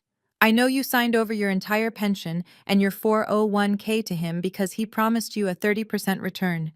You handed him your entire life savings, and he lost every single penny of it in less than 4 months. Thomas let out a wretched choking sound. It was the sound of a man whose deepest, darkest secret had just been dragged out into the harsh light of day. You knew I pressed on, refusing to give him a single second to recover. You knew Jamal was a fraud. You knew he had bankrupted you. You knew you had absolutely nothing left for retirement. But instead of acting like a man and telling your wife the truth, you hid like a coward. You kept your mouth shut while Patricia paraded around the country club bragging about her wealthy son-in-law. Alyssa, I had to, Thomas cried, his voice breaking completely. You know how your mother is. If I told her I lost the retirement money to Jamal, she would have divorced me. She would have destroyed me. I was trying to protect the peace. I was trying to find a way to make the money back before she noticed. You were protecting yourself, I corrected him harshly. You watched Patricia drain my corporate cards to buy designer handbags and luxury spa days, and you said absolutely nothing. You knew she was stealing from your own daughter to fund a fake lifestyle, and you let it happen because it kept her distracted. You let her steal my capital so you would not have to face the consequences of your own stupidity. I was desperate, Thomas sobbed openly now. We were drowning. We needed the cash to keep up appearances. Please, Alyssa, I am begging you. If you expose this, if you tell your mother about the pension, it will kill her. She has nothing else. She never had anything, Dad, I replied, feeling a profound sense of closure. She only had the illusions you all built for her. And you sacrificed my well-being, my hard work, and my company just to keep her comfortable in her delusion. You allowed her to treat me like a disappointment my entire life, while secretly relying on my money to survive. I am sorry, Thomas wept. I am so sorry. Just please withdraw the legal notice. We will figure something out. I will get a second job. I will pay you back. Do not take the house away from your mother. I let his pathetic apologies wash over me, feeling absolutely nothing but a cold, clinical satisfaction. I am not taking the house away, Dad, I said, my voice dropping to a deadly calm whisper. The bank is taking the house. What are you talking about? Thomas stammered, confusion temporarily overriding his panic. The mortgage is in my name. You have nothing to do with the house. I tapped my pen against my desk, savoring the final, devastating reveal. 2 years ago, when Jamal convinced you to take out that massive second mortgage to cover his initial losses, your credit score was not high enough to secure the loan. You did not qualify. Do you remember how you miraculously got approved 3 days later? Thomas gasped. Patricia called me, I explained slowly, ensuring he understood every single word. She cried about needing a temporary co-signer just to push the paperwork through. She swore Jamal was going to pay it off in 6 months. I was still foolish enough to crave her approval back then, so I signed the documents. I became the primary financial guarantor on your home. I am the only reason you still have a roof over your head. Alyssa, no, Thomas breathed, the sheer terror in his voice unmistakable. I contacted my legal team this morning. I announced delivering the final blow. I have officially withdrawn my status as the financial guarantor on your property due to evidence of gross financial mismanagement and fraud. Because you have zero assets, zero retirement funds, and no valid credit, the bank immediately flagged the account. They are accelerating the debt. They will be sending the formal foreclosure notice to your front door tomorrow morning. The silence in my office was absolute, a perfect contrast to the utter chaos I knew was currently consuming my parents' household. I took a slow, deliberate sip of my espresso, letting the bitter warmth ground me. I had just dismantled their financial house of cards, and I knew exactly what would happen next. When a parasite is finally cut off from its host, it does not just quietly starve, it thrashes, it attacks. 2 days later, the retaliation arrived exactly as I had predicted. It did not come in the form of a legal challenge or a sincere apology. It came wrapped in a high-definition, tear-stained social media performance. My executive assistant, Clara, burst into my glass-walled office just after lunch. She was clutching her tablet with an expression of sheer, unadulterated panic. "Alyssa, you need to see this right now," Clara said, her voice shaking as she placed the screen on my desk. "Your sister posted a video this morning across all major platforms. It already has 500,000 views on TikTok alone, and people are aggressively tagging our corporate accounts." I leaned forward and pressed play. Brittany's face filled the screen. She had clearly spent hours meticulously styling herself to look like she had not slept in days. Her usually flawless salon-blown hair was tied in a messy frayed knot. She wore a plain, oversized gray sweatshirt instead of her usual designer labels. She stared directly into the camera, her eyes perfectly welling with calculated, glistening tears. "Hi, everyone," Brittany began, her voice trembling with practiced fragility. "I never thought I would have to make a video like this.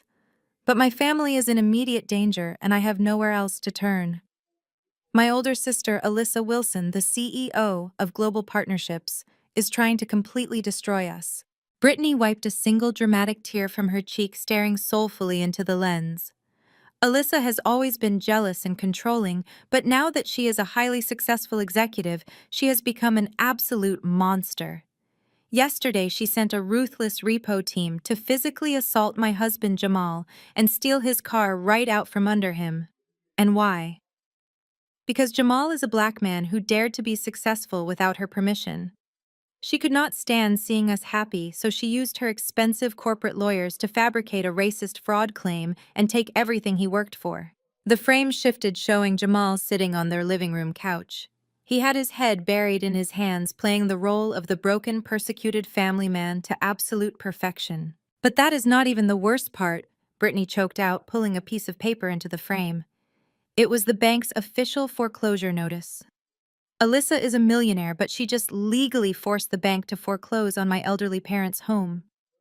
She is throwing our mother and father out onto the street in the middle of a freezing winter, just out of pure malicious spite.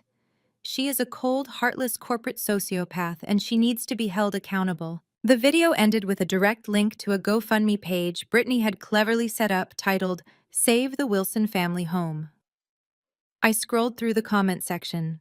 Thousands of strangers were calling for my head. They demanded my company be boycotted immediately. They labeled me a racist, a ruthless capitalist villain, and a toxic, abusive family member. Right on cue, my personal cell phone began to vibrate violently against the mahogany wood of my desk. The viral video had successfully rallied the extended family troops. Relatives who had not bothered to speak to me in a decade were suddenly flooding my inbox with venomous, self-righteous outrage. Aunt Eleanor texted first. "You are a disgusting excuse for a human being. How dare you put your own mother on the street? You are completely dead to this family." Cousin Greg followed seconds later. "I always knew you were a cold person, Alyssa, but framing Jamal and using your lawyers to bully Brittany is a new low. Fix this right now, or I am going to the local press myself." Then came Patricia. Her text was short and dripping with triumphant malice. "I told you I would make sure everyone knew what a psychopath you really are. You brought this public humiliation on yourself. Transfer the $50,000 and give Jamal his car back immediately, or Brittany posts part 2 tonight." Clara stood anxiously by the door, wringing her hands. "Alyssa, the PR department is freaking out. Our main corporate inbox is getting flooded with hate mail. A few of our minor clients have already emailed asking for clarification on the racism and fraud allegations. Marcus wants to draft a press release immediately. We need to issue a formal apology or at least a public statement denying the claims. This is escalating too fast." I looked at Clara, then back at the paused image of Brittany's crying face on the tablet. They really thought this would work. They thought public shame would force me into immediate submission. They thought I would panic, write a massive check to make the bad press disappear, and quietly retreat into the shadows while they played the triumphant, vindicated victims. They assumed I would cower to protect my corporate image. They had completely underestimated who they were dealing with. We are not issuing an apology, Clara. I said, my voice perfectly steady and devoid of any anxiety. And we are not writing a defensive press release. You can go back to your desk. I will handle this entirely on my own. Clara looked hesitant, but nodded, backing out of the office and pulling the heavy glass door shut behind her. Alone in my office, the chaotic noise of the city completely muffled by the thick soundproof glass, I picked up my porcelain teacup. I took a slow, calming sip of my Earl Grey tea.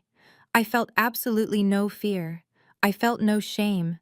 I only felt the cold, undeniable thrill of a steel trap finally snapping shut. I turned to my dual monitor setup. I did not open social media to argue in the comments. I did not record a weeping, emotional response video to plead my case to strangers. Instead, I opened a secure, encrypted cloud drive I had meticulously compiled over the last 8 months. Inside the drive was a master folder. It contained everything. It held the high-definition, unedited body camera footage of Jamal attempting to physically assault the repo driver while screaming about how I bought the car for him. It held the irrefutable, certified bank statements showing exactly where Jamal had wired my father's stolen retirement funds. It contained the itemized credit card receipts proving Patricia and Jamal had spent $50,000 of my corporate funds on luxury resorts, designer bags, and high-end restaurants, not basic survival. It held the forged loan documents Patricia had illegally submitted to the bank using my signature. And finally, it held the crystal-clear audio recordings of Patricia's unhinged voicemails, openly admitting she drained my college fund and demanding I continue to pay for their lavish, fake lifestyle. I had anticipated Brittany's predictable smear campaign the very moment I decided to cut them off.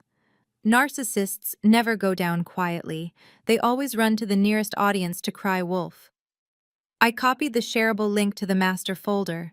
I pasted it directly onto my company's official public blog, pinned it to the top of my personal social media profiles, and replied to Brittany's viral video with a single, devastatingly simple caption. For anyone interested in donating to Brittany's GoFundMe, please review the attached legal and financial documentation of their active criminal fraud first.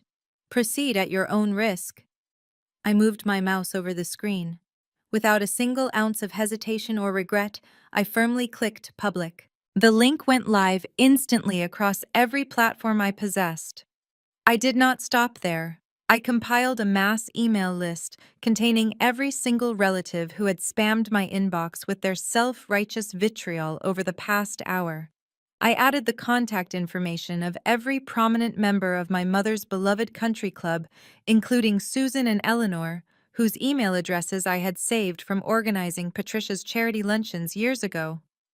I dropped the link into the BCC line, hit send, and watched the digital bomb detonate. I sat perfectly still in my quiet, soundproof office, watching the analytics dashboard light up. I did not feel the need to jump into the comment sections to defend myself. I did not write a single accompanying paragraph of explanation. The truth does not require an emotional defense. It stands entirely on its own. Inside that public repository, there was absolutely no room for interpretation, manipulation, or debate. The first subfolder was dedicated entirely to Jamal. Beside the vehicle registration proving I was the sole legal owner of the Range Rover, preventing any false claims of racist theft, I uploaded the heavily itemized credit card statements Brittany had never bothered to review. Highlighting the specific transactions was incredibly easy. Jamal had not just been buying luxury watches. He had been actively funding a 22-year-old college student in Miami. The statements showed recurring charges for boutique hotels, direct cash transfers labeled as tuition assistance, and expensive receipts for designer lingerie. All of it was paid for using my stolen corporate funds while Brittany sat at home bragging to her followers about her devoted, wealthy husband. The second folder was curated specifically for Patricia. Over the years, my mother had treated me as her personal administrative assistant, forcing me to manage her digital calendar and sync her devices. She was entirely ignorant of how cloud backups worked. I had exported hundreds of her private text messages. I made sure to prominently feature the screenshots where Patricia viciously mocked the very women she played tennis with. There were brutal messages calling Eleanor a desperate aging cow with terrible plastic surgery. There were texts referring to Susan's husband as a cheap, pathetic loser who could barely afford their club dues. There were long, toxic threads complaining about how irritating and backward our extended family was, labeling her own sisters and cousins as tacky burdens dragging down her elite social image. But the final folder was the true centerpiece. I titled it The Golden Childhood. It contained a series of stark, high-resolution photographs I had taken years ago before moving out. Pictures of Brittany's massive sunlit bedroom overflowing with toys, electronics, and expensive clothes. And right next to them, the photos of my designated living space. The damp, unfinished concrete basement. The single thin sleeping bag laid out next to the humming water heater.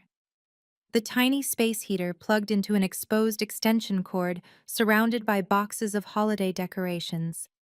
It was the raw, undeniable visual proof of exactly how the loving, victimized Wilson family treated their scapegoat behind closed doors. The internet moves with terrifying speed when presented with undeniable receipts. Within 20 minutes, the entire narrative violently inverted. My phone, which had been buzzing nonstop with hate mail, suddenly went dead silent from my relatives. Instead, the notifications shifted entirely to the social media platforms. Brittany's comments section, previously a unified echo chamber of support, turned into an absolute slaughterhouse. I opened her page and watched the destruction happen in real time. Her followers were vicious. They flooded her crying video with links to the drive. They tagged her sponsors. They demanded to know why she was crying for public donations while her husband was busy spending stolen corporate money on a sugar baby in Florida. I watched her follower count begin a rapid, irreversible freefall. People do not like being lied to, and they especially loathe being scammed out of their own money. The GoFundMe page she had linked was mass reported for fraud and suspended within the hour.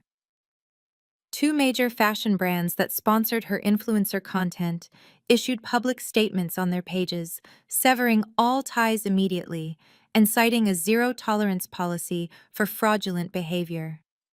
Her carefully curated career, built entirely on the illusion of a perfect marriage and unearned wealth, evaporated into thin air. To make matters worse for Jamal, his carefully constructed alpha male persona was annihilated. The Miami sugar baby, realizing her benefactor was actually broke and committing felony credit card fraud, immediately took to her own social media. She posted screenshots of Jamal begging her to lay low, completely outing him as a penniless grifter living in his mother-in-law's basement. Brittany tried desperately to delete the negative comments, but they were pouring in by the thousands. Eventually, she panicked and locked her entire account, switching it to private and disappearing from the internet entirely. Meanwhile, the country club explosion was happening entirely offline, but the shockwaves reached me just the same. My desk phone buzzed with an incoming call from an unknown number. I let it go to voicemail, but the transcript popped up on my screen shortly after. It was Eleanor. Her voice was shaking with pure, unadulterated fury. She was not calling to yell at me. She was calling to thank me for opening her eyes. She informed my voicemail that Patricia had just been formally expelled from the club's planning committee and was permanently banned from the premises. Her lifelong friends had created a unified front, cutting her off completely. The aunts and uncles who had previously accused me of being heartless were suddenly faced with the photographic reality of child neglect. The image of the freezing concrete floor where I spent my winters while Brittany slept on a plush mattress shattered their illusion of Patricia as a devoted mother. The relatives who had cursed my name just an hour ago were now turning their rage directly onto Patricia. They flooded the family group chat, demanding explanations for the sleeping bag, the stolen money, and the vile insults. My mother's phone was undoubtedly melting down as her sister's cousins and supposedly inferior relatives unleashed years of pent-up resentment after reading exactly what she thought of them. She was entirely exiled, stripped of her fake prestige, and left with nothing but the ugly truth of her own making. I took another sip of my tea, feeling the warm liquid soothe my throat. The storm was raging wildly outside my office windows, tearing their lives down to the studs. They had demanded a public spectacle, and I had simply given the audience the script. The digital fallout was instantaneous, but the physical blowback took exactly 48 hours to arrive at my doorstep. Or rather, it arrived at the pristine marble floors of my corporate headquarters. I was in the middle of a quarterly strategy review when Clara's voice crackled through the intercom. She sounded breathless, her usual professional composure completely fractured. "Alyssa," she said, her voice tight with panic. "Your mother and Jamal are in the main lobby. They pushed past the security turnstiles and are causing a massive disturbance. They are demanding to see you immediately." I did not rush. I calmly closed my laptop, excused myself from the meeting, and returned to my office. I picked up my cell phone and dialed a specific number I had kept on speed dial for the past 3 days. I spoke for less than 30 seconds, confirming the timing. Then I adjusted my tailored blazer and headed for the private glass elevator. The main lobby of Global Partnerships was designed to project absolute corporate tranquility. It was a cavernous expanse of white stone floor-to-ceiling windows and hushed professional efficiency. Today it sounded like a dive bar brawl. As the elevator doors slid open, the sheer volume of Jamal's screaming echoed off the marble walls. He was red-faced, a thick vein pulsing furiously in his neck, leaning aggressively over the main reception desk. Patricia stood right behind him, waving her hands frantically, playing the role of the outraged, victimized matriarch to absolute perfection. She was clutching her designer handbag like a shield, screeching at the terrified receptionist about lawsuits, defamation, and destroyed reputations. "I want her down here right now," Jamal roared, slamming his heavy fist against the reception desk. "She is a liar. She planted those fake bank statements to ruin my life, and I'm going to sue this entire company into the ground. Call her down here before I go up there and drag her out myself." I stepped out of the elevator. I was not alone. Flanking me were two of our largest corporate security directors, both men standing over 6 feet tall with expressions of stone. Walking slightly behind them, dressed in a sharp gray suit, was Detective Rollins. He was a senior investigator with the Financial Crimes Division, and we had become very well acquainted over the past few weeks. I walked directly toward the chaotic duo, the sharp click of my heels echoing through the sudden silence of the lobby as the staff noticed my arrival. "You have exactly 1 minute to state your business before you are forcibly removed for trespassing," I said. My voice was perfectly level, slicing through the tension like a razor. Jamal whipped around, his eyes blazing with a toxic mixture of humiliation and unhinged rage. "You set me up," he snarled, taking a heavy, intimidating step forward. "You fabricated those receipts. You hired someone to hack my accounts. You ruined my marriage and my reputation. I want a public retraction right now, and I want compensation for the damages you caused my brand." Patricia pushed her way forward, her face twisted in an ugly snarl. "You wicked, vindictive girl," she hissed. "Brittany is practically catatonic in bed. Your father's country club friends are treating us like lepers. You will write Jamal a check for his pain and suffering, and you will take down that disgusting website today, or I swear I will ruin you." I did not flinch. I did not step back. I looked at Jamal's sweating, desperate face, and then at my mother's delusional, frantic eyes. I felt a profound sense of pity for how small they truly were. Everything I posted was the absolute verified truth. I stated, my voice echoing clearly for the entire lobby to hear. "You spent $50,000 of my stolen corporate funds on a 22-year-old college student in Miami. You lost my father's entire pension in fraudulent offshore crypto schemes. I did not ruin your life, Jamal. I just turned on the lights." Jamal lost whatever tiny shred of sanity he was clinging to. "I am going to destroy you," he roared, lunging forward with his massive hands balled into fists.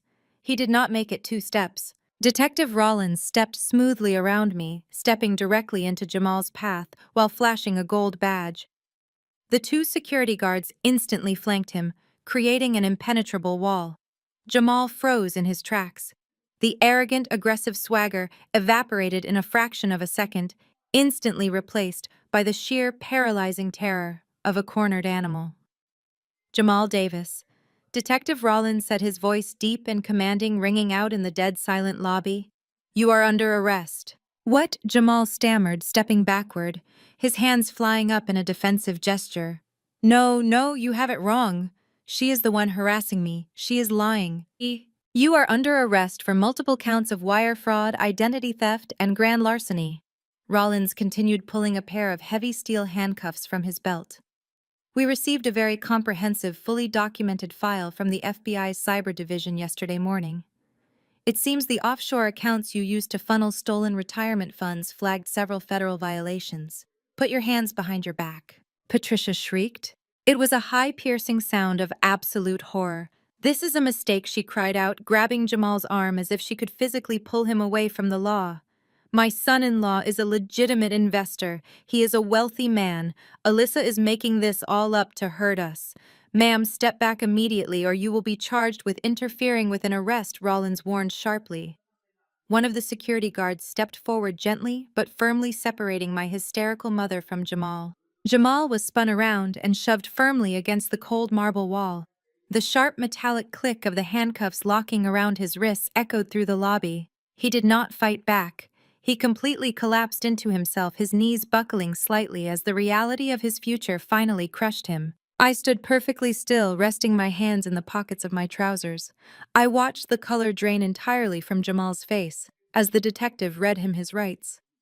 I watched Patricia sink against the reception desk, weeping hysterically, as her final desperate shield of delusion was violently stripped away. They had come to my sanctuary expecting to intimidate me into submission. Instead, they had walked directly into the trap I had meticulously laid for them. The game was officially over. The shock of the cold steel locking around his wrists snapped Jamal out of his temporary paralysis. The reality of his situation finally breached his thick skull, and his survival instincts kicked in. Unfortunately for him, his only survival instinct was manipulation. He violently twisted his shoulders, attempting to wrench himself away from Detective Rollins and the towering security guards. His chest heaved as he projected his voice across the expansive, echoing marble lobby, ensuring every single employee and bystander could hear him. This is a targeted setup, Jamal roared, his face contorted in a mask of righteous indignation. You are all witnessing a blatant hate crime. You are targeting a highly successful black man because this corrupt corporate system cannot handle it. She fabricated these federal charges because she is a racist. She cannot stand seeing a black man out earning her and building generational wealth, so she called the police to lynch my career. The lobby fell into an absolute breathless hush. Several employees stopped dead in their tracks, their eyes wide with shock at the severity of the accusation. Jamal scanned the room desperately, trying to rally the onlookers to his side, playing the ultimate victim card to weaponize the public space against me. I did not flinch. I did not let his manipulative outburst hang in the air for more than a single second. I stepped forward, my heels clicking sharply against the stone floor, closing the distance until I stood precisely 2 feet away from his sweating, desperate face. I looked him dead in the eyes, my expression a mask of absolute glacial indifference. You stole from single mothers, I stated, my voice slicing through the silence like a scalpel, projecting clearly to every corner of the room. You conned your own father-in-law out of his entire life savings and pension. And you used my corporate credit cards to buy Hermes bags for a 22-year-old college student in Miami. No victim card is going to save you from federal prison, Jamal. The sheer factual weight of my words stripped the oxygen right out of his lungs. Jamal's mouth opened and closed silently, the self-righteous fury instantly replaced by cornered panic. He had nothing left to say. But the true impact of my statement did not land on Jamal. It landed on the woman standing frantically just a few feet away. What did you just say? Patricia whispered. Her voice was brittle, devoid of its usual booming authority. She pushed past one of the security guards, completely ignoring Jamal now, and locked her horrified, wide eyes onto my face. The designer handbag she had been clutching like a weapon slipped from her grasp, hitting the floor with a dull thud. The pension, Patricia demanded, her hands trembling violently.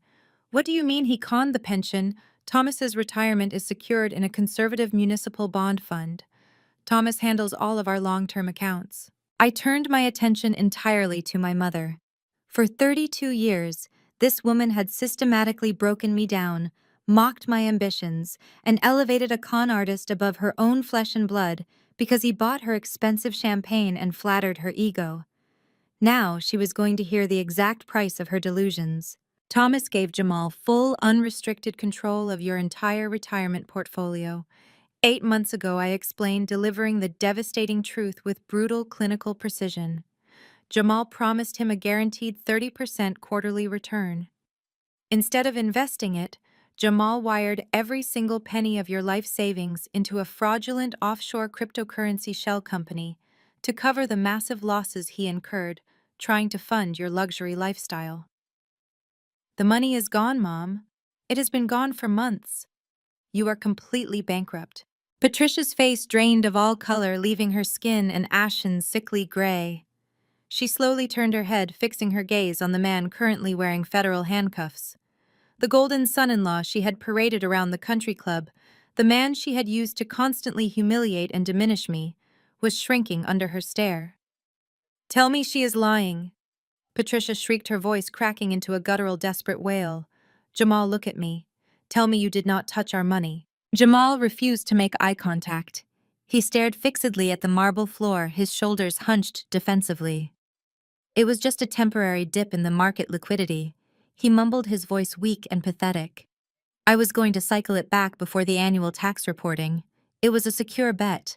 Patricia unleashed a sound I had never heard before. It was a primal, furious scream that echoed off the high glass ceilings. She lunged forward, her manicured hands extended like claws, aiming directly for Jamal's face.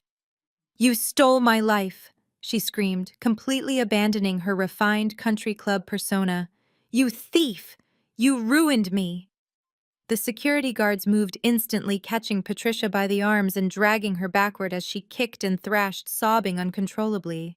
Right at that moment of absolute chaos, the heavy revolving glass doors at the front of the lobby spun violently. Brittany stumbled into the building. She was breathless, her hair plastered to her sweaty forehead, wearing the same oversized gray sweatshirt from her manipulative online video. She had clearly sprinted from whatever cheap rideshare had brought her here, since the bank had officially repossessed her luxury SUV that morning. Brittany took in the catastrophic scene.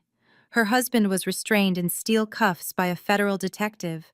Her mother was being physically held back by corporate security, sobbing about bankruptcy. And I was standing perfectly untouched in the center of the wreckage, holding absolute control over the room.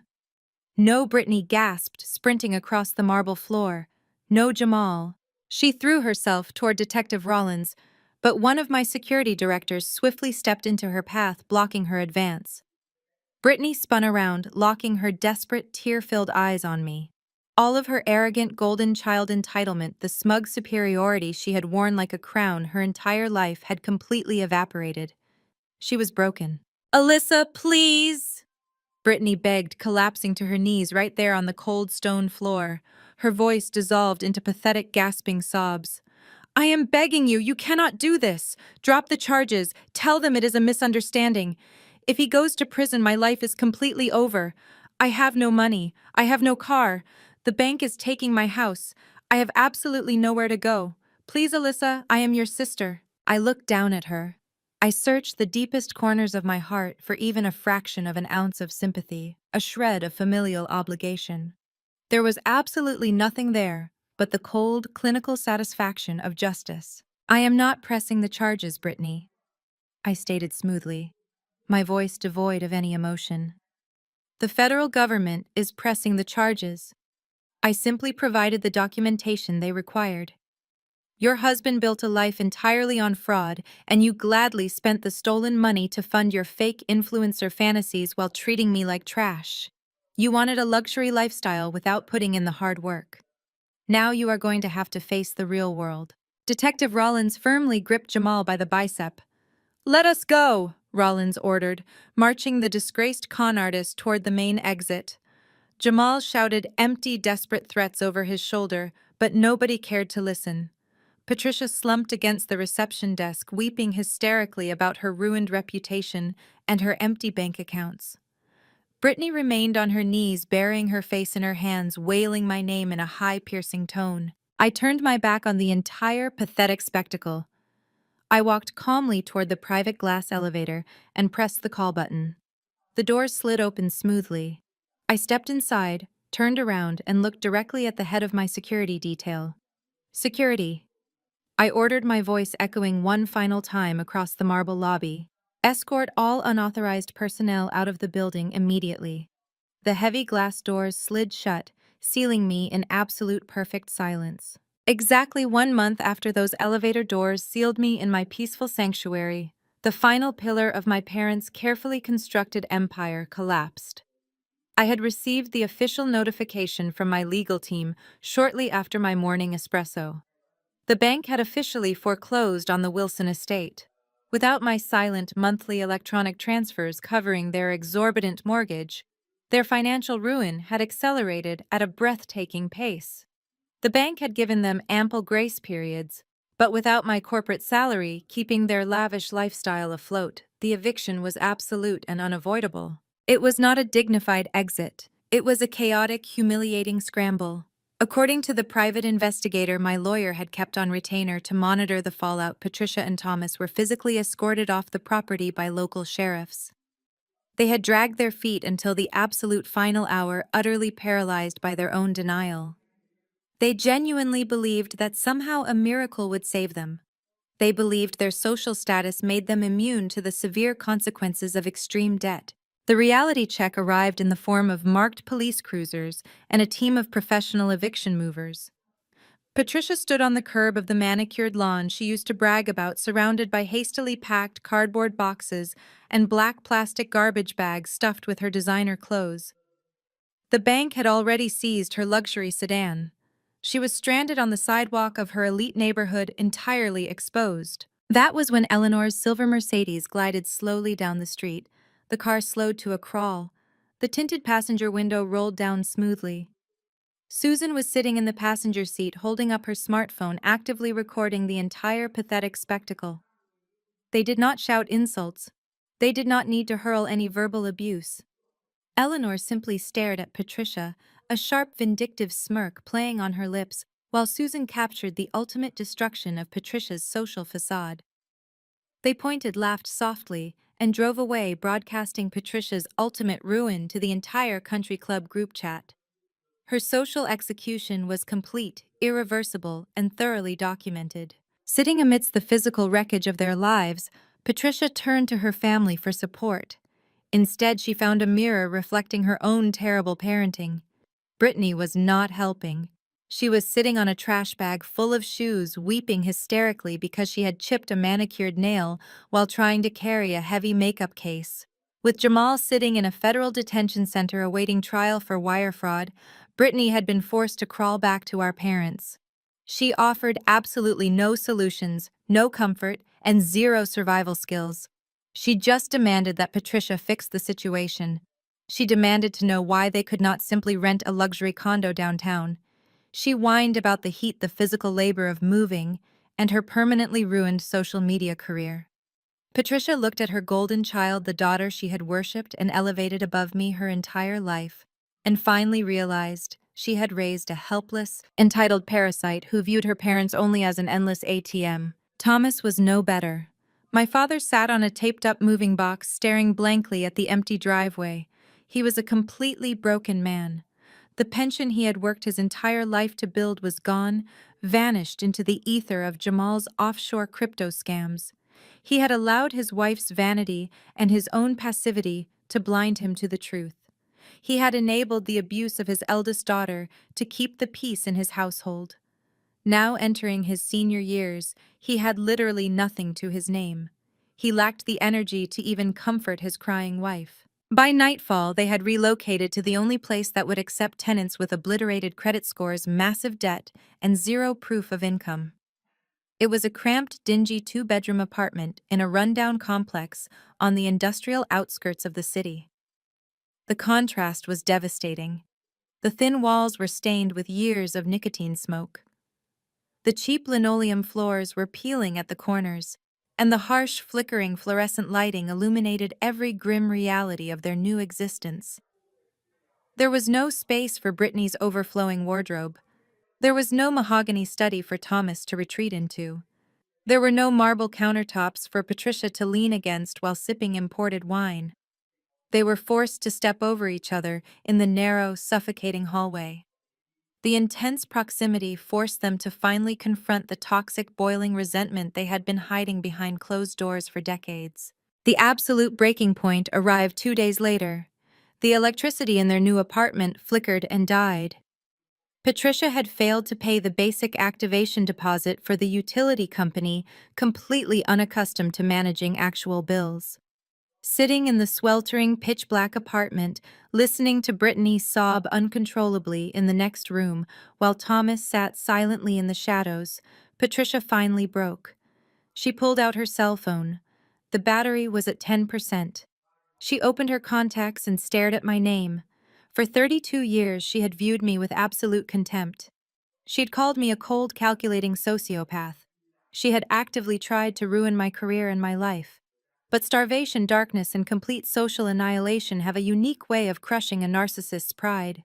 I was sitting at my pristine glass dining table reviewing a highly profitable new partnership contract over a glass of sparkling water when my personal phone began to vibrate. I glanced at the glowing screen. Mother.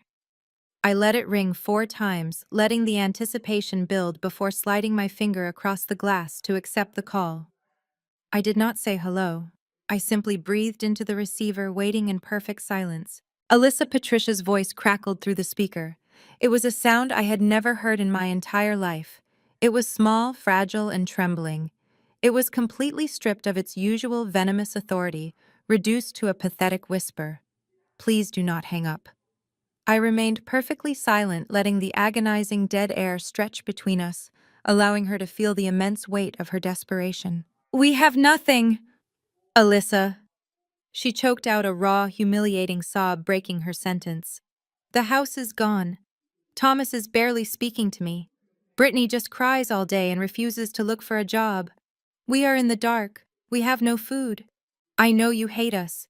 I know you have every right to despise me after everything I did. But I am begging you. I am a mother begging her own daughter.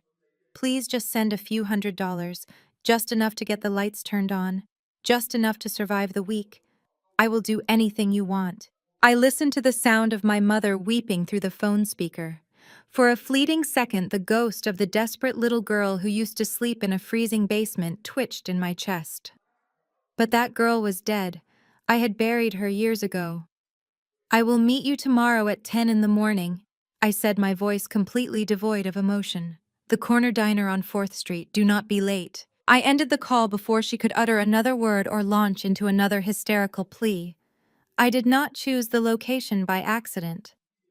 The corner diner was a run-of-the-mill greasy spoon establishment with sticky linoleum floors, cracked vinyl booths, and the permanent smell of fried bacon hanging in the air.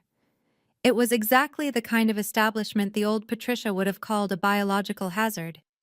It was the perfect place for our final conversation. I arrived 10 minutes early. I wore a perfectly tailored navy suit, my hair pulled back in a sharp, immaculate bun. I ordered a black coffee and sat in a corner booth watching the entrance. Patricia walked in 15 minutes late. The sight of her was genuinely startling. The immaculate country club matriarch who had terrorized my youth was completely gone. Her expensive blonde hair dye was fading, revealing stark gray roots. Without her routine chemical peels and expensive salon treatments, her skin looked papery and deeply lined with stress.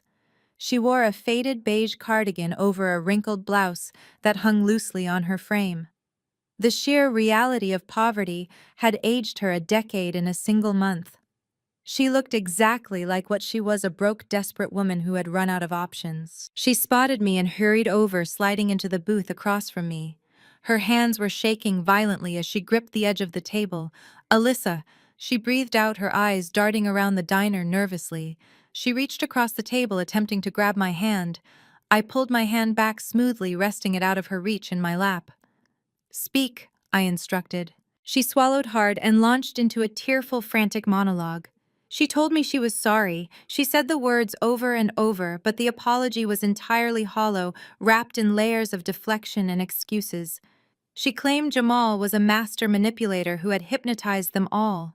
She blamed Thomas for being negligent with the retirement accounts and failing to protect their assets. She blamed the economy. She even subtly tried to blame me for not warning them about Jamal's financial history sooner. I was under so much pressure to maintain our family image. Patricia pleaded, dabbing at her eyes with a crumpled tissue. You have to understand the stress I was under, Alyssa. I made mistakes with you, I know that now. But we are blood. You cannot leave your own mother in a place like that. There are cockroaches in the hallway. The water is brown. Thomas just stares at the wall all day, and Brittany refuses to get out of bed.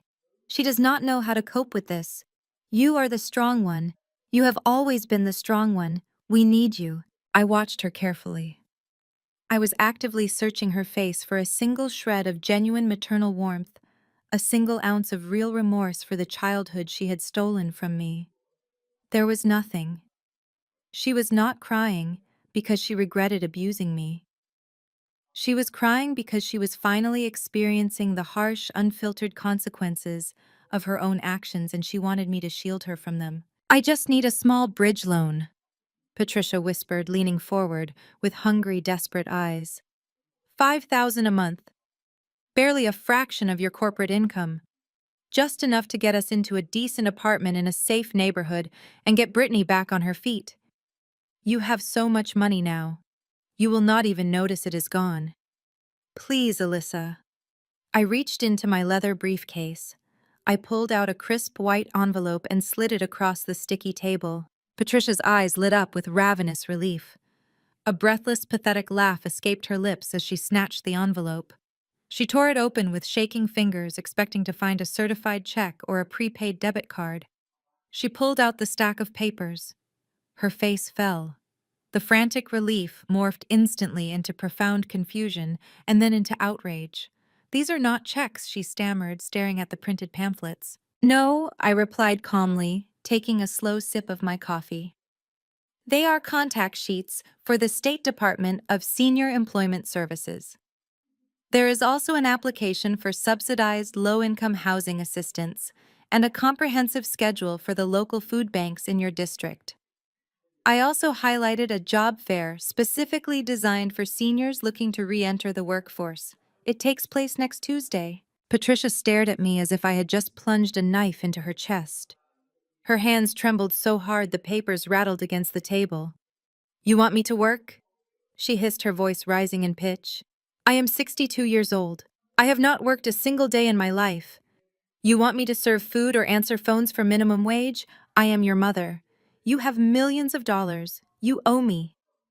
I leaned forward, resting my forearms on the table, locking my eyes onto hers. You are going to have to learn how to survive in the real world, Patricia, I said, my voice dropping to a deadly quiet register that commanded absolute authority. It is time you figure out how to live your own life and provide for yourself exactly the way you expected me to do when you locked me in a damp basement and told me to sleep on the freezing concrete floor. She opened her mouth to scream, to hurl the vile, familiar insults she had used to keep me in line my entire life. But the words died in her throat. She looked into my eyes and saw the sheer glacial finality staring back at her. She realized in that exact moment that she possessed absolutely zero leverage. I had no guilt left for her to manipulate. I had no craving for her love left for her to exploit. The well was completely dry. I stood up, smoothing the front of my blazer. I pulled a $20 bill from my pocket and placed it on the table to cover my coffee. I turned and walked toward the exit. I did not look back. I did not hesitate. As the bell above the diner door chimed, I stepped out into the crisp, bright morning air. I took a deep breath, filling my lungs completely, and realized something profoundly beautiful. I did not hate her anymore. Hatred required energy. Hatred required attachment and passion. All I felt was a vast, peaceful emptiness. The ledger was finally balanced. The debts were settled. I walked to my car, slid behind the wheel, and drove back toward the empire I had built with my own two hands, leaving the ghosts of my past exactly where they belonged. 6 months later, the ghosts of my past were permanently silenced. They were replaced by the crisp, biting wind of the Colorado mountains. I stood on the wraparound mahogany balcony of the presidential villa at the most exclusive resort in Aspen. This was the exact same resort Patricia used to casually name drop at her country club luncheons, always booking the cheapest standard rooms while pretending to her friends that they were staying in the penthouses. Today, I was occupying the top floor entirely on my own terms, paid for by the corporate empire I had built from the ground up. Inside the suite, the massive stone fireplace crackled warmly, casting a soft golden glow across the vaulted timber ceilings and the sweeping floor-to-ceiling windows. My daughter Mia sat comfortably on a thick plush rug. She was happily roasting gourmet marshmallows over a small, safe tabletop fire pit that our private butler Henri had arranged specifically for her enjoyment. Her joyous, carefree laughter echoed through the massive suite. It was a pure, innocent sound entirely unburdened by the toxic expectations I had grown up with. Watching her, a profound, overwhelming sense of victory washed over me. I had successfully broken the generational curse. Mia would never know the cold, conditional love that had defined my entire childhood. She would never be measured against a golden child, and she would never be forced to earn her right to exist in her own home. She was cherished simply because she was mine. She was served like a tiny queen, and we were enjoying a life of absolute peace. I stepped back inside the warm suite and closed the heavy glass door against the winter chill. I took a slow, deliberate sip of my rich, dark hot chocolate, letting the deep warmth spread through my chest as I looked back out at the jagged, snow-capped peaks. A lot had changed in half a year. The silence on my personal cell phone was the most beautiful sound in the world. There were no more frantic, demanding text messages. There were no more manipulative voicemails begging for emergency wire transfers. The financial parasites had been completely severed from their host. Jamal was currently serving a lengthy sentence in a federal penitentiary for his wire fraud and embezzlement schemes. Brittany, permanently stripped of her stolen luxury and fake influencer status, was now working double shifts at a local retail store, learning the brutal, exhausting reality of minimum wage labor.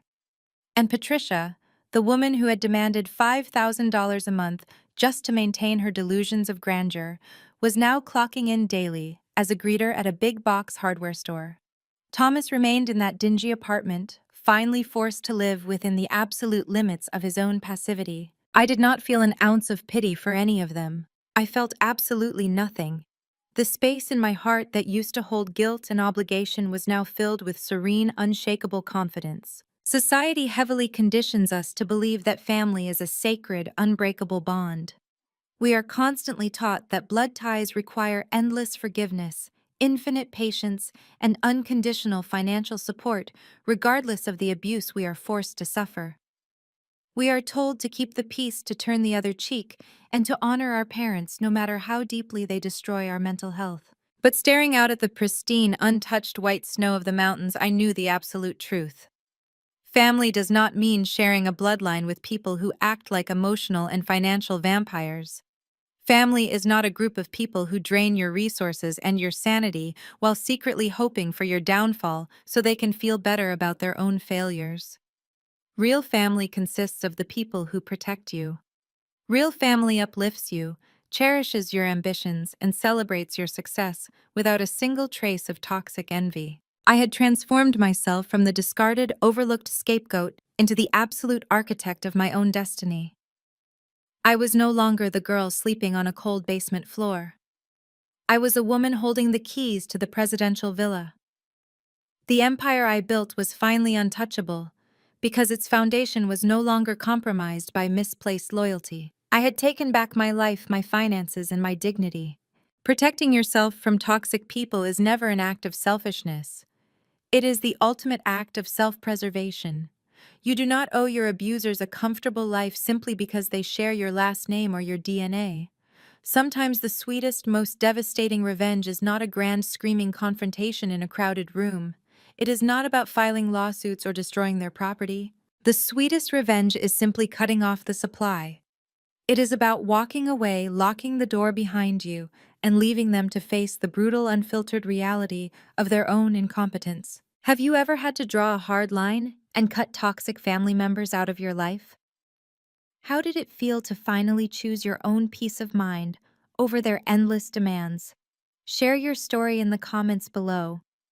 If my journey from betrayal to absolute freedom resonated with you, please hit the like button and subscribe for more stories about surviving toxic families and taking back your power. Thank you for listening, and always remember your peace is your most valuable asset. Never let anyone convince you to sell it at a discount. The most profound lesson learned from this story is that sharing a bloodline does not obligate you to endure endless toxicity or financial exploitation. True family is defined by unconditional support, mutual respect, and genuine care, not by manipulation or entitlement. Protecting your mental health and personal success from destructive relatives is never an act of selfishness. It is the ultimate form of pure survival. Walking away from abuse allows you to reclaim your narrative and completely build a life of authentic peace. Please share your own experiences of setting boundaries with toxic relatives to protect your peace. Comment below.